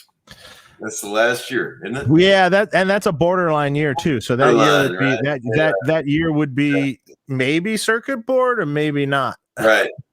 So right. I you can make the circuit board one sound pretty good, but it's a little dark years right in there. 73 to maybe 76. When they switched to the square switches, they got a little bit better again. Yeah. But I'm the pre 73 generally. Me too, man. Yeah. Give me a 69 or a 70 or prices are starting to get crazy though. Oh, the prices are insane now. Forget it. I just bought one yesterday, 6800 watt super bass. Oh, cool. Oh yeah. Oh man, I love those. That's my favorite variant. I have two. I sold one, and then as soon as I sold one, I bought another one. Is this one better or worse than that? I haven't heard it yet. I just gave the guy a credit card today. I haven't even seen the thing. It's all there, so hopefully it sounds good. Yeah, we'll see. That's cool. Robert Baker says that your favorite band is Journey. Yes, absolutely, Robert. I love Journey, man. Robert has this joke. I don't know why. He jokes about Journey, but man, how many hit songs do they have, man? Oh yeah, a million. Robert, you need to ease up on the Journey thing, man. Come on. 1963 Telly Rick Berthod. Thanks for the super chat. Mark, you're awesome. Thank you. Dave, thank you for making my Nailer Super Drive 60 sound great. You are the man. Tom, thank you for helping me through these crazy times. Yeah. Tom is your 335, your Desert Island guitar. I always get that question about amps and guitars, right? And I joked about it at my show I played the other night. It's like, if you're on a desert island, you need an acoustic, right? There's no power, right? So, right. I mean, I would just plunk on an old acoustic if I was on a desert island, and hopefully had some Rolling Rock to go with it. Yeah. There you go. I love a 335, man. A 335 is I feel was one of the best electric guitar designs ever made. Mm-hmm. A good 335 is a dangerous weapon in the hands of somebody that knows how to use it. I feel it's a great guitar. Mm-hmm. No doubt. Chris Quinn, you have such great tone. I appreciate that, man. Thank you. Why would you use a pedal instead of cranking an amp if you have the choice? That's a real question. Well, that's cool. Yeah, that's good. That's actually a pretty interesting question. Okay. I could do something with that. Okay. So, okay. First of all, I'm going to qualify the first thing right out of the gate. I'm going to open with there.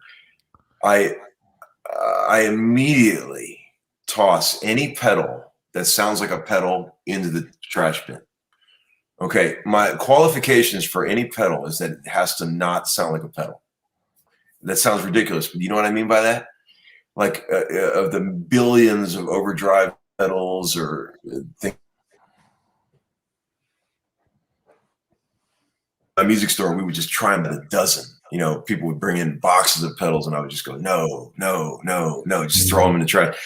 But when you any good Overdrive pedal that you find doesn't sound like a pedal. You know, there's a few, right? But most of them sound like pedals, and I can instantly, as soon as it sounds like a pedal, I don't use it. And so at that point, you know, I feel like depending on the song or what kind of music we're playing, I choose between that pedal or the tone of the cranked amp. You know, like if it's a certain kind of tune, you know, of course I'm just going to turn that Marshall up and let it do its thing, right?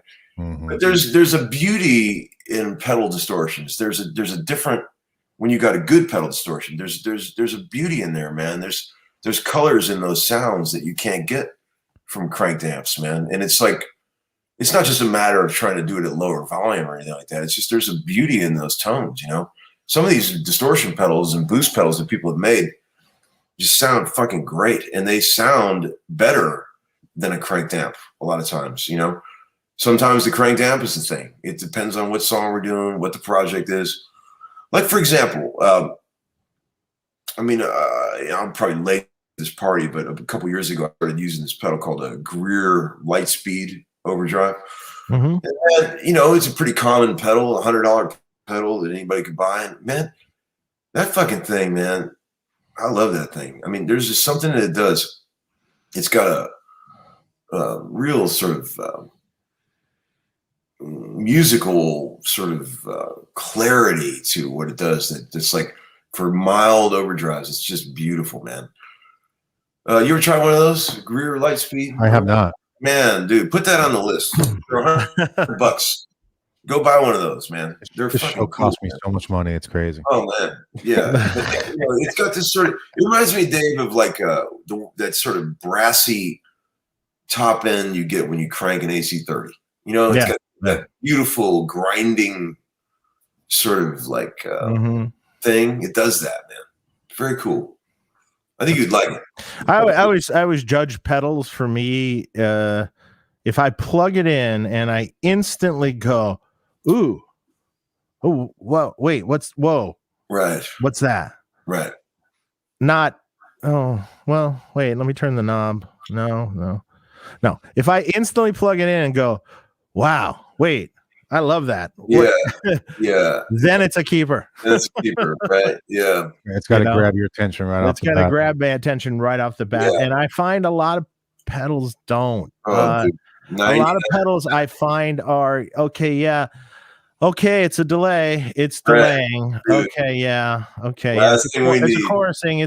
It's chorusing, I guess. It's boosting. But it's not chorusing in a really cool, interesting, juicy way. You know, it's not. Someone told me that there's over 1,500 active pedal making companies going on right now. Oh, probably, sure. Yeah, I believe it. Yeah, I believe it. Wow, and that's not even including overseas. Yeah, and I'm picky about it. I'm really right. I just like, yeah, no, that thing sucks. Yeah. Yep. I want to make sure we cover this. Tom, can you talk about recording with Dan Huff? Oh man, yeah. Okay, good. I got started on that. Dan, dear old friend, man. I've known him for a long, long time. This is my friend Rick. He was watching the kids. Say hi to the people, Rick. Hey, Rick. Yo, what's up, cats? How y'all doing? Hello. Hey, man. Tone Talk. You're on, Rick. Nice. Yeah. Thanks for watching the kids. We appreciate it. Yeah, man. Cheers. Oh man, Dan is a dear old friend, man. He's sweet guy, man. I've done a million records with him. Amazing guitar player, amazing producer. Really, really good guy, man. He's got amazing ears. I love working with him because he can explain to you what he wants you to do in very great detail, very specifically. And he'll say, you know, I love that thing you're doing, but just modify it, and he'll make a suggestion that's like very minute, but you know exactly what he's talking about, and you just do it, and he goes, yep, that's what I need. And I love working with people like that know what the fuck they're talking about. You know, he doesn't mince words. He tells you what he wants. And man, it's really easy to work with people like that because he knows how to explain what he needs beautifully. It's hard sometimes to work with people that don't know how to tell you what they want.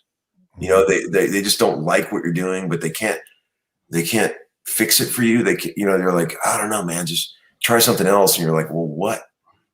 You know, but man, Dan will tell you exactly what he likes or doesn't like about what you're playing, right? Yeah, it makes life a lot easier. I appreciate that. Yeah. Makes it so much easier. Oh man, so easy. Yeah, he's a great guy, man. I love Dan. You know, he's worked closely with my wife when she was making her records. We're old family friends, man. He's a great dude. Yeah. Yeah. I used to do cartage for him. Oh yeah. Yeah, man. I go way back when he was out here doing sessions. So. Yes. We should get him on the show. Yeah. Sweet dude. I'd love to have him on the show. Oh man, I can make that happen. Oh, let's do right that. Now. Yeah. Let's do that. Yeah. Dave, I would love to. Yeah, no, that would be great because I haven't talked to Dan in a million years. Yeah. And I remember I made his rack for this band Giant. Right. You guys go way back, man. Go way back. Yeah. How you doing on time, Tom? I'm cool, man. As long as I can get another beer and maybe take a whiz. Okay. Hey, go for it. See you in a minute. Okay, go for it. All good. Maybe you can answer. Well, maybe I'll get to that question next. Well, why don't we just do this? Well, the session man is going to take a break here. First of all, guys, please subscribe to the channel and click the bell. All right. We've got 830 people watching. I want to thank all of you guys. Yeah. A lot of people watching the show.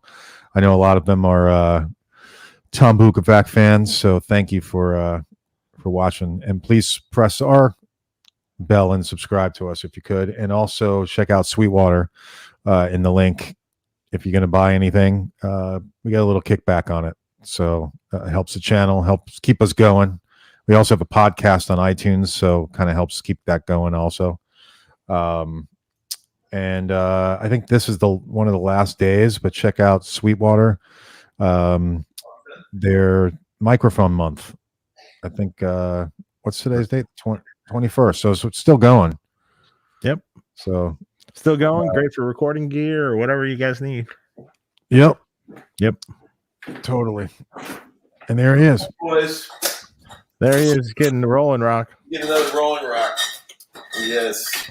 You made me want to get the Rolling Rock I have in my fridge. Yeah? You got one? I have one. Oh, dude. Okay. All right. Well, I got to get it now. There you go. Get your Rolling Rock. So I'll ask this question of you. Yeah, man. Cody Carrick says, Tom and Dave, I just moved to LA and want to break into the scene and start playing. What would you two recommend? So what would you recommend, Tom? Well, you're going to have to ask dear Dave that question. I don't know shit about LA. Nothing about LA. No, I mean, I go out there occasionally to do the gig here and there, but man, I would hardly profess to know much about it. Mm-hmm. But man, it's expensive. I know that, Cody. Yeah, no doubt. Mm-hmm. I mean, once shows start coming back again, I was going to say the best way is to yes, see shows. There you go, my friends. Nice. Just so happened I had a couple of these in the fridge. There you go, bro. This question is aimed at you, Dave. You want to check that one out? So Cody just moved to LA and wants to break into the music scene and start playing, and wants to know what you would recommend. Oh wow, man. I hate to tell you this, it's a hard scene. And right now, I mean, I don't know if there is any scene. Really? Boy, I mean, it depends on what you want to do. Is this original music you want to do? Is this session work? Boy, that's like almost non-existent here. So I hope it's not that. Because really, sessions exist in Nashville. Sessions don't really exist here anymore. Really? Not really, man. I mean, like, yeah, there's some stuff, but it's mostly private, and it's, people sending tracks to Tim Pierce or something, Right. It's just, it's not like it once was. It's a whole different music landscape here now. Right. I don't know if I'm the best guy to ask for your. I don't mean to crush any dreams, please. Yeah, I mean, it's a tough town. I've had guys, old buddies of mine that are LA session players kind of tell me the same thing, but like Aaron Sterling just moved here, grew up in Nashville, but he came to prominence in LA and was an LA guy for a long time. Just moved back recently, when he's playing on a million sessions, he's an amazing drummer, but for him to move back here, it must be something. It's a pretty big decision, I think, for him to do that. But he says he doesn't regret it and he loves it, Yeah, I mean, it's not. It's just not it's not. I mean, from everyone I've talked to, they're not doing sessions. Right. Well, everybody says that Nashville's like the last place that people are actually getting in a room and playing live music. Yeah. Right. Right. I mean, I do. Maybe that is true. I mean, man, I've been here so long, I just never really appreciated it as much as I should. I suppose. Yeah. Right. Mm-hmm. It seems like everything's virtual these days. Right. The way Yeah. Jason Hobbs. Hey guys, Tom, a big homeschooling fan. For a guy who's done it all musically, do you still have things you want to do musically? Anything you still wish to do musically, or are you completely content where you are today? Oh, who's content, right? Is anyone content? I'm content. I want to play with Peter Gabriel one of these days. Peter's that's my guy. He's my guy, man. I want to do a record with him, play with him. I'm just gonna put that out in the universe and see what happens. Okay, why not? Yeah, right. Yeah, and if he doesn't want to do it, maybe Sting will. There you go. That's a good backup. Yeah, that's my backup. Right. Yeah. Right. Yellow Truck Productions. Thanks for the super chat. I love you guys and Uncle Larry. Tom, could you talk about how you played Goodbye Pork Pie Hat on the job? I just watched that today. Watched it today. Great playing. Oh shit! I was scared to death, man. Okay, that was a long time ago, man. And some dudes I know put together this Jeff Beck tribute concert. And they got all these guitar players to do one song each, and you pick your favorite Jeff Beck song if you want to come and be a part of the show. So I picked Pork Pie Hat because I always loved that track, right? Didn't realize how detailed and involved that thing was, man. I don't think I've ever worked on any piece of music that long and that hard in my life. I spent a month learning that fucking thing, note for note. I don't know why, because that's not normally the kind of thing I do. And I just wanted to just go up and play it perfectly. Mm-hmm. And everyone was like, oh, there's some comments like, yeah, you should do your own thing with it. But it's like, it was a Jeff Beck tribute concert. I wanted to just go up and play it right. And I flubbed one thing in the middle of it. I nailed most of it. But man, what a fucking crazy cool track that is, man. He is a genius. It's insane, man. The shit, that tone and that shit that he plays on that. Just insanely good, man. God, Blow by Blow and Wired, man. Those two freaking albums are just so good. But man, I worked my ass off on that. Thanks for noticing, man. That was hard. It's like, well, you sounded great. Thank you, man. What were you playing through? Oh God, it was just whatever amp was at the gig. I was like you on stage and play, because everybody just used the same amp, one guy per song, right? I remember bringing a pedal because I had to have the octave thing. So I brought like one of those old octave fuzz pedals, Right. I think it was like a Prescription Electronics. Remember those? Yeah. The Experience pedal. Yeah. Something like that. Yeah. Man, I kick myself every time. I should have. I had a couple of opportunities to buy that pedal at 30th Street Music in New York. Yeah.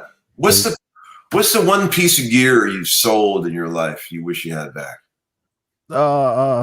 Anything, guitar, amp, pedal. Oh man, I had a 55 or 56 Tweed Champ. I bought for $500, and then within a year, I sold it for $500, and now I kick myself. I should everybody should have a Tweed Champ. And a 1960 Refin Strat. Yeah, and I sold it. I shouldn't have sold it. Badass guitar. I wish I've never sold it. It was unbelievable. The pickups in it, in particular, in this particular guitar, were just unbelievable sounding. Why did I sell it? I don't know. Yeah. I remember I wish I had my very first amp too, which was Silverface Deluxe Reverb. And I had it with a Music Master guitar. Oh yeah, maybe late 60s or early 70s Music Master guitar. Right. I wish I had him in the original condition today, just to have. I would, little nostalgia. I think the very first overdrive pedal I had into that Silverface was one of those plastic MXR overdrive pedals. I remember them well. Remember the plastic series, whatever the Command series? Series 2000, they're called. And they had a whole series. Actually, there's a phaser and a flanger. Right. I later started collecting that series. I don't know why. Series 2000. What about you, Tom? Oh, man. I've been, dude, so many regrets. But I think top of the heap for me was I'm a big double neck fan. I love double necks. I've had piles of them, man. I had a white 74 double neck 612, EDS 1275 that had this fucking haunted bridge pickup on the 6-string. It would stop traffic when you raked a chord. It's fucking crazy. And then I went to a guitar show and I found a 59 double neck, which is one of the rarest guitars, hollow body double neck that Gibson made. I was so thrilled to even have the thing because they were so rare. And I thought, you can't have two double necks. So I sold the 74, but I sold that damn 74 that sounded amazing. It sounded way better than the 59. And God, I don't know why the fuck I sold that. That thing sounded so good, man. Jesus. I should have kept that one. It had the bridge pickup of doom on the 6-string, man. Oh God, it was nice. Yeah, that's great.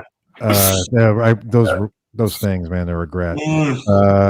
Let's see. I already did that one. Roger Dat, he gave a super chat, but no question. And then I see the question right here. Thanks for a great show once again, Dave. Would you consider building a stereo power amp? Yeah, there you go. Agnator Randall EL84 6L switchable, 6 switchable. Pretty please. Probably not. I wish I could say that would be a huge market, right? But in reality, it won't be. There was a time when it would have been, and that would have been great. And I definitely have some strong ideas. I wouldn't make it switchable or anything like that, but I'd just make it sound really good. Yeah, man. I always literally wanted 2 Marshall power sections in a rack mount power amp, Right. But no one ever really totally made it just right. What about making a badass fucking stereo tube receiver for your hi-fi, man? You ever done that? I've never done it. I guess I could do it. You could do that. Here's the problem. That qualifies as do it for me. Right. And if it's doing it for me, it'll never, ever, ever get done. Right. It won't ever get done unless I pay someone else to do it for me. Right. I don't have the time to do my own stuff. Yeah, I work as it is. I work 6 days a week, probably more than 6 days a week because I'm doing emails and crap all the time. Right. I don't know. This is. I have no hobby. I have no life. Right. I have no nothing. Well, what's that old saying about the shoemaker's kids' shoes? You know that old saying, like, whatever. You'll never have time to satisfy your needs. Take care of the business. Right? Well, no, because I take like 2 days to work on something for myself all day for 2 days. That's a lot of money to lose. Right. Yeah. Opportunity costs. Yeah. It's the same thing. There's a repair guy in Las Vegas, Carl Popik. And Carl's a great repair guy. If anyone's in Las Vegas and needs stuff done, hit me up and I'll give you his information. But Carl sent me his Soldano preamp and he goes, "Can you mod this for me?" He goes, "I know I could do it, but I just will never do it. So can you just do it? I'll pay you." I'll pay you to do it. I'll pay you to do it. I'm like, okay, sure, no problem. Yes. And he was happy, and everything's great. Right. That's funny. Here's another Carl Engstrom. What is your favorite overdrive on a slightly hairy amp? Yeah, me, man. Fuck, man. There's a lot of great ones, man. I mean, ODR1, Lightspeed, Analog Man, King of Tone, Boss, GE7, EQ, Roger Mayer, Voodoo 1, fucking, man, all that shit works for me. I like what would you say is a good pedal to use on a top boost overdriven circuit? Yeah, like an old AC30. Man, those amps distort so beautifully just on their own, man. Right. Yeah. That would be one of my. I wouldn't really think to distort those very much because like I said, I think of the AC30 as a giant mixing console. I plug in all 3 channels and just use the volume controls to mix. It's the most amazing sound. I mean, they're all in phase when you. Do you ever notice how some Fenders are out of phase when you jump channels, Dave? Well, they're not. It depends on what AC30 you're talking. They're not all in phase. Man, okay. So if it has a top boost channel in it, that would not be in phase. Yeah, a normal channel. If it doesn't have the top boost in it, then yeah, it would be. Right. I've had good luck with those jumping channels on those, but. What about fuzz pedals? What's your favorite fuzz pedal? What do you guys like for those? The Analog Man Sunface. Sunface is great. I've got that. I also like really fucked up broken fuzzes. I'm a big fan of that stuff. So, Death by Audio pedals. Death by Audio makes some killer fuzzes, like the Fuzz War. That's a killer pedal. Apocalypse, I think that was a killer pedal. Yeah. I like weird broken fuzzes a lot. Yeah. Even the original Zvex, the Fuzz Factory. That's a great. That's a cool pedal. Great. Really cool. Yeah. Overdrives. To answer the other question for me, I mean, boosting. I do like amp overdrive the most, but I understand. Yeah. The purpose of certain pedals for certain colors, like a great old treble booster into certain amps. Money, great stuff. A great fuzz face into amps is great stuff. A great fuzz face type thing, great stuff. A cool 808 tube screamer just boosted a little bit, just hitting the amp a little bit more, giving it that little slight mid-range bump. Yep, really cool. Multivox Big Jam. You ever tried that? Which one? We were trying to Multivox Big Jam Overdrive. Oh yeah. Those are fucking rad, man. Man, there's a lot of weird ones I've come across over the years that are just like plug it in and going, man, that's cool. I'm not sure what I'd use it for, but fuck, that's cool. Yeah, right. Then a recent one. I was kind of late to the game on this, and he's a friend of mine, but the Cusack pedal company, John Cusack. Yeah. He's actually a manufacturer for a variety of pedals for other people. Great actor too. Great actor too. Better off dead. Same guy though. John makes one called a Screamer Fuzz, Cusack Screamer Fuzz. Yeah, and it's a combination of like this crazy tube screamer circuit with like a fuzz knob too. Yeah, and it does this weird thing, man. It tightens it up, but that gives it this liquidy fuzz thing. Man, it's really unique sounding to me. That's a huge favorite. What's a piece of gear that if you had 1 million of them, you could sell them all tomorrow in LA? What does everybody want? I can tell you what it is in Nashville. Well, I can tell you this, that it seems like everything now. Okay. Like everything has gone crazy through the roof. And often on our shows, I've mentioned things, then all of a sudden the prices went up. Could sell 1 million of them right now. Everything seems to be selling right now. Every day, right? Okay. It's kind of insane. I sold a few things during this pandemic that I just had laying around, and it's just like they just disappeared in a day or two. Yeah. I put up 10 things, it's gone.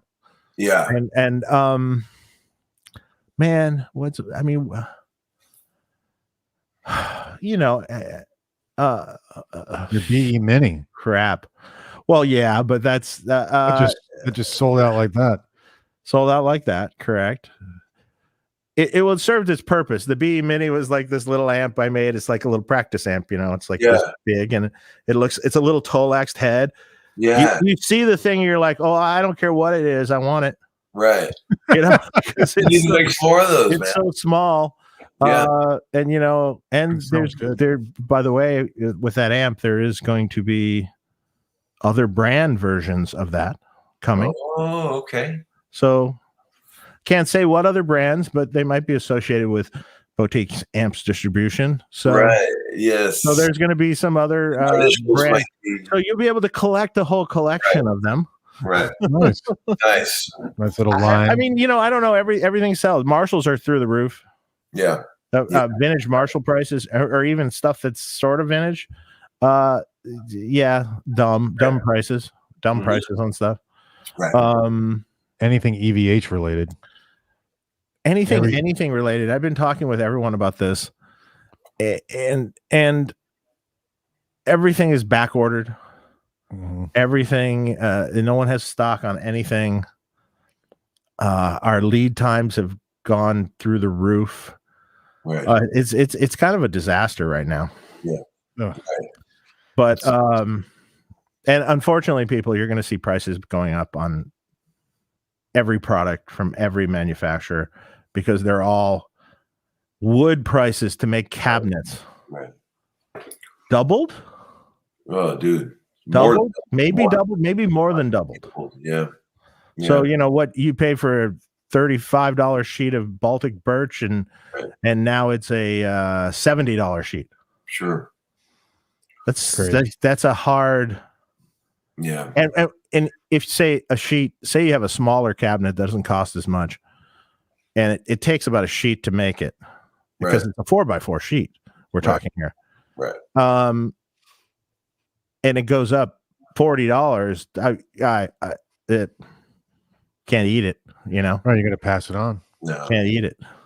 Yeah. It's crazy. Unfortunately, you can't. I mean, and then well, everything's gone up, labor, everything Sure. across the board. Yep. Across the board, everything known to man. Glue shortages to glue the Tolex on the cabinets. Really? I'm not joking. Knobs are triple. I'm not joking. Yeah, you know, for a minute there, we were like, well, we might be out of business in a second because we don't have any glue. Right. That's ridiculous. What's this guy? Where's the glue come from? This chip here. What's this chip? What's this mean? Oh, Dave, does the BE Mini use the TPA 3116 Class D chip? I'm pretty sure that's the exact chip it uses.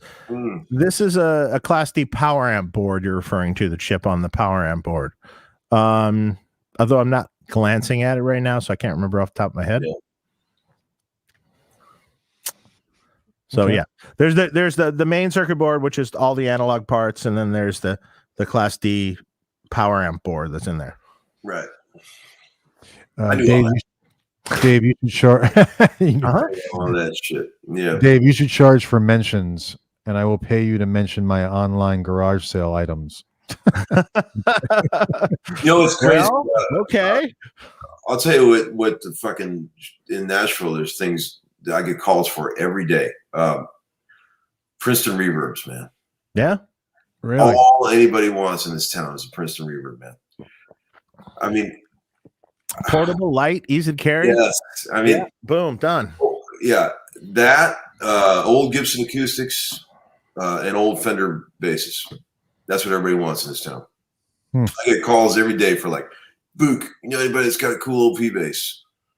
You know anybody that's got a cool old Gibson acoustic? That's what people want, man, around here. I just fucking I'm embarrassed to admit this. I just paid $3,000 for a fucking dead clean blackface Princeton reverb. Oh my I'm god. embarrassed to admit this, and I had to talk the guy down from 35. That's where Is they're that at. really how much they're going for right now? Fucking Blackface. Princeton. dead clean, dead straight. But holy So shit. what you're saying is I should make the Princeton. Oh, man. Yeah. I mean, that was a $500 amp my whole That's life. it. I'm making a Princeton. Oh, man, dude. Well, when I was talking before about that Tweed, 55, 56 Tweed champ, Yeah. they're like over $3,000 now, 3,500. Oh, it's ridiculous too. I remember buying one for $300. Right. Princeton's an 8-watt amp, right? Yeah. Right. Exactly. Crazy. We got Vinny. What's up, Vinny? Vincent, how are you? Thanks for the super chat, amigo. How are you? Question for Tom: is there an easy way to apply theory to chord shapes? I have a ton of theory in my head, but not good applying it to building chords, thirds, sevenths, etc. Is there an easy way to apply theory in chord shapes? Man, I think I'm a little too buzzed to answer that question. Hey, Vinny, I have a perfect person for you to ask. Hit up Sammy Bowler. Okay. Yeah. Right. Sammy will be able to answer that for you. Right. Actually, I've heard him answer this question. Okay, good. So I don't think about shit in those terms, man. That's very foreign to me. I mean, I appreciate the question, but I don't really know how to answer that one. That's a tough one. cool. We'll text Sammy later. Yeah. Sammy's going to be out here soon. Right. Oh, yeah? When? Yeah, he's right before you come, Mark. Oh, right. Is he leaving before I Yeah, get when are you coming? Sourdough, man. Fuck, I I'll be love out there June 10th. Mm-hmm. June 10th, I'll be out Oh, there. yeah, Sammy's leaving the 5th or 6th. That's too bad. Um, Dave, can you talk about the Friedman Naked amp? I wonder if people are asking this because I think Michael Nielsen just posted a video about that amp that you can't buy. That sounded good. Billy Howardell on the show. So Billy Howardell, I've known Billy forever, and when Billy first, well, when did it start? I remember him borrowing a Naylor amplifier from me, and Billy loved that amp, and it really worked for him. So at that point in time, he asked me, "Can you like mod this Marshall I have to kind of do what this Naylor does?" Although it was a 100-watt Marshall, and I go, "Well, yeah." So I did, but it was a little different. I made it a little different, and so so he loved it, and that became his main amp on every record that he's ever recorded. Yeah. And then he asked me to make some amps for the road that were total custom amps. Yeah. That were rack mountable. And they were all handmade. And I called them these naked amps. The reason I called them naked amps is literally these amps I made for him were like bare black chassis, some weird knobs that I found. Yeah. And no writing on them whatsoever. And they were just completely naked. So that's how the Naked name came about. And then later I made a limited run of them in the mid 2000s. Yeah. A lot of them went to Japan. Yeah. And all handmade, every single one of them. And I mean, when I mean handmade, I mean drilled the chassis. Right. Handmade. Right. And several other artists over the years bought them, handmade ones, and then I kind of stopped doing them. Then when I did Friedman, I made a run for a little while, but they weren't the most popular. Right. Then I kind of discontinued it, and now there's renewed interest again. You still have the first amp you ever made? I don't have any amps of my own. You remember the first amp you ever made? Like not a mod, like an actual amp. No, I mean amp that I made, it probably was one of these nakeds. Really? Yeah. From scratch? Yeah, probably. Mm-hmm. What year are we talking here, man? Early 2000s. Yeah, I remember. I was messing with amps before that, mods and things, but like from scratch. I saw. It reminds me of. I was at you mentioned Rumble Seat. You know, a minute ago. Elliot's an old buddy of mine. I love Elliot. I was in there a while back, like a year and a half ago or something, and they had one of those really early Paul Reed Smith. You ever seen those guitars he made? They look like hideous Les Paul Jr. sort of Yeah, very scaled down, the scaled down Santana. Right? They had one of these early worth a fortune, right? Because it's like this crazy early prototype thing. They had it there, and I took a picture of it, and I sent it to Paul, and I said on the text, I said, I could picture you there, Paul, a lonely guy in your garage with your tools, building this guitar. And he wrote back, I should have burned the thing.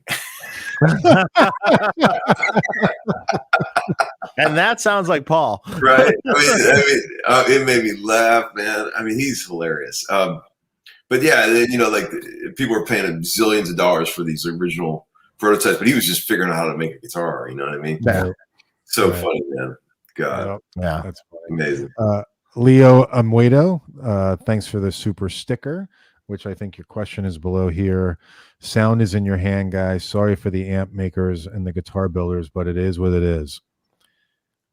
Well, yeah, I mean, there's a lot to it. What did he say? There's two components to this. Sound is in the hands. There's two components to this. I mean, yes, tone is in your hand, but also a piece of gear can create tone. Yeah. So a great player's hand that has great tone can maybe coax a tone out of almost anything. Yeah, that's a fact. But it's a lot better if they plays it through an amp that has good tone. Right. If he plays through I mean, I did this. I watched Eddie Van Halen play through a Line 6 practice amp, right? That says it all, man. Yeah. I mean, I watched Eddie Van Halen play through a Line 6 practice amp, but guess what? He sounded like Eddie Van Halen. He sounded really good. It sounded great. Does it sound better through the amp he played on stage? Sure. Yes. Yes. Yeah. Yes, it does. So it's twofold, it's a little bit of each. Yeah. Totally. Carl Engstrom, thanks for the super chat. What about hitting an HBE with a touch of hairy love? Not sure what that means, but I don't know. It sounds dirty. Sounds dirty. Very dirty. Yeah. Very dirty. I don't know, man. Yeah. Okay. He paid again. Well, thanks for the super chat, man. We agree with you to some degree. Yeah. Yes. Let's see what else we got here. I just bought the Greer Overdrive that Tom mentioned because I know what's going to happen. 200 is out the door on Reverb. Watch what happens tomorrow. 250, 300. Yeah. You're going to love that thing, man. That was a smart purchase. You're going to love that. It's like I haven't looked recently, but I remember saying on the air that I liked the Digitech Polara Reverb. Yeah, I've heard those. Yeah. They sound really great. They have a great it's lexicon algorithms in that pedal, and they have a great plate and a great little spring, and they just sound really good. I mean, like, throw your Hall of Fames out the door because those are awful, right? And use one of those. But I said that on air several times, and I'm literally, I looked after a while. I'm like, wow, it's going for that much now. Yeah. Rising on Reverb. Yeah, I don't have it lately. I'm scared. I want to make sure we mention Tom. So you're touring with Ann Wilson. That's coming up next month. I wouldn't call it a tour. It's like 4 gigs. Is that a tour? 4 gigs. All right, that's 4 gigs. All right. That's a COVID tour. We're going to spend longer rehearsing than we are actually playing. Yeah. Right, but even still, and then you've got 2 albums coming out, right? Mm-hmm. So you've got never made an album for myself, and I got 2 coming out now at age 52. Isn't that crazy? So you got the Homeskoolin album. You got to grab that. Going off. You hear that alarm? Oh, is that the alarm? I don't know what that is. I better fix that. Okay. Let me go check and see what that is. Hold on. Go ahead. No problem. So while he's doing that, Tom's going to be coming out with his Homeskoolin jams. So I know he's working on that, and then also it's called with the album with Trip called Trip the Witch with Dean DeLeo. So make sure you guys check that out. And we'll be announcing our 100th show guest some point Hopefully, it'll soon. be someone good, guys. Yeah. Well, I was trying to act like we actually had somebody, but We have tentative random ideas. alarm just went off. I fixed it. I don't know what the fuck that was. what happened? Just like my fire alarm started going off for some reason, but I just Oh, wow. go. I don't know what's so strange. I have no idea. Strange. They're probably smoking weed in there or something. Could be. Hold on. They're 85. With the kids. Where's your friend? Yeah. All of a sudden, social services is showing up on your doorstep. That's a joke, guys. That's a This is joke. Yeah, a joke. total joke. We're joking. Right. So yeah, what was I saying, Dave? You were talking about the albums coming out. Right. So we got 2 Oh. albums coming out, Tom. And yeah, it could be battery low. Guy said battery. It might be that. But yeah, the one is just my a bunch of my intro jams for my loops for my show, and the other one's the thing with Dean. But here's what I'm going to do with the stroke of genius from my caveman brain. I'm going to make my solo album, right, of my jams with my horrible playing on it, and I'm also going to release one where it's just the beds. And you could sell it where people are going to play. You can play their own solos over it, right? Oh, that's cool. Oh, cool. Great. Not a very original concept, but I think it'll be cool because my whole show is like an educational sort of, Right, teaching, exactly. right? So I'm not trying to be cool or anything. So I'm not an artist. I'm just trying to help people get better at guitar. So I'm cool with making this album that sell 2 versions of it where. It's just, you could listen to me do it or you could do it yourself, Right. Whatever you like. Yeah, man, that'll be good. That's cool. So throw that out there. So I haven't mentioned that on any of my shows yet, but I think that'd be a cool idea. I think people would like that, Totally. Yeah. Especially because you have such a large guitar audience base. Yeah, they're all guitar nerds, just like me. Yeah. Exactly. Yeah. Totally. Yeah. So I know we've gone quite long. We probably ought to wind it down, boys. Yeah, Yeah. and I've gone good. through all the super chats, and I know we can go. I know we could have a part 2. How about we do could that? also go till 4 a.m. if you guys want. No. Yeah. It's not too far off from me. Believe me. We have done close to that. We have. What's the longest show you guys ever did? 4 and 4, almost 5 hours. Jesus, man. Oh, was that John Sir or was It was that with John Sir. or Jeez. was it the Jakey Lee episode? Were you guys doing blow or something? What was that? No, No. that was just alcohol. Just But- booze? It was early in 4 hours too. 4 Jakey hours? Lee was Wow. about 4 hours, but the one with John Sir was close to 5. Here's a very wise piece of wisdom. Yes. Don't go drinking with Jakey Lee. Oh, wow. Okay. It's just not bad. Yeah. Bad He idea. could hurt you? He can hurt you. If you were to Yeah. watch the episode that we had with him, you would see where it went. Does he On hold air. Does he hold his booze like a professional? He's definitely a professional. He definitely held it. Yeah, he did Right. He well. definitely held it. He held it a lot better than I did. Okay. Yes. So, yes, yeah, it was an ugly evening that continued after the show. And it's all man, I'll And tell it's you all what. there for in the public to see. You guys throw a hell of a party. I've had a good time here tonight, man. I Oh, appreciate cool, it. man. It's great to have you on, Yeah, Tom. great to have you on. Welcome anytime. Hope to see you in Florida. Oh yeah, man. I'll sometime. hook you up, man. Get you Yeah, going. that'd be awesome. Love to see you.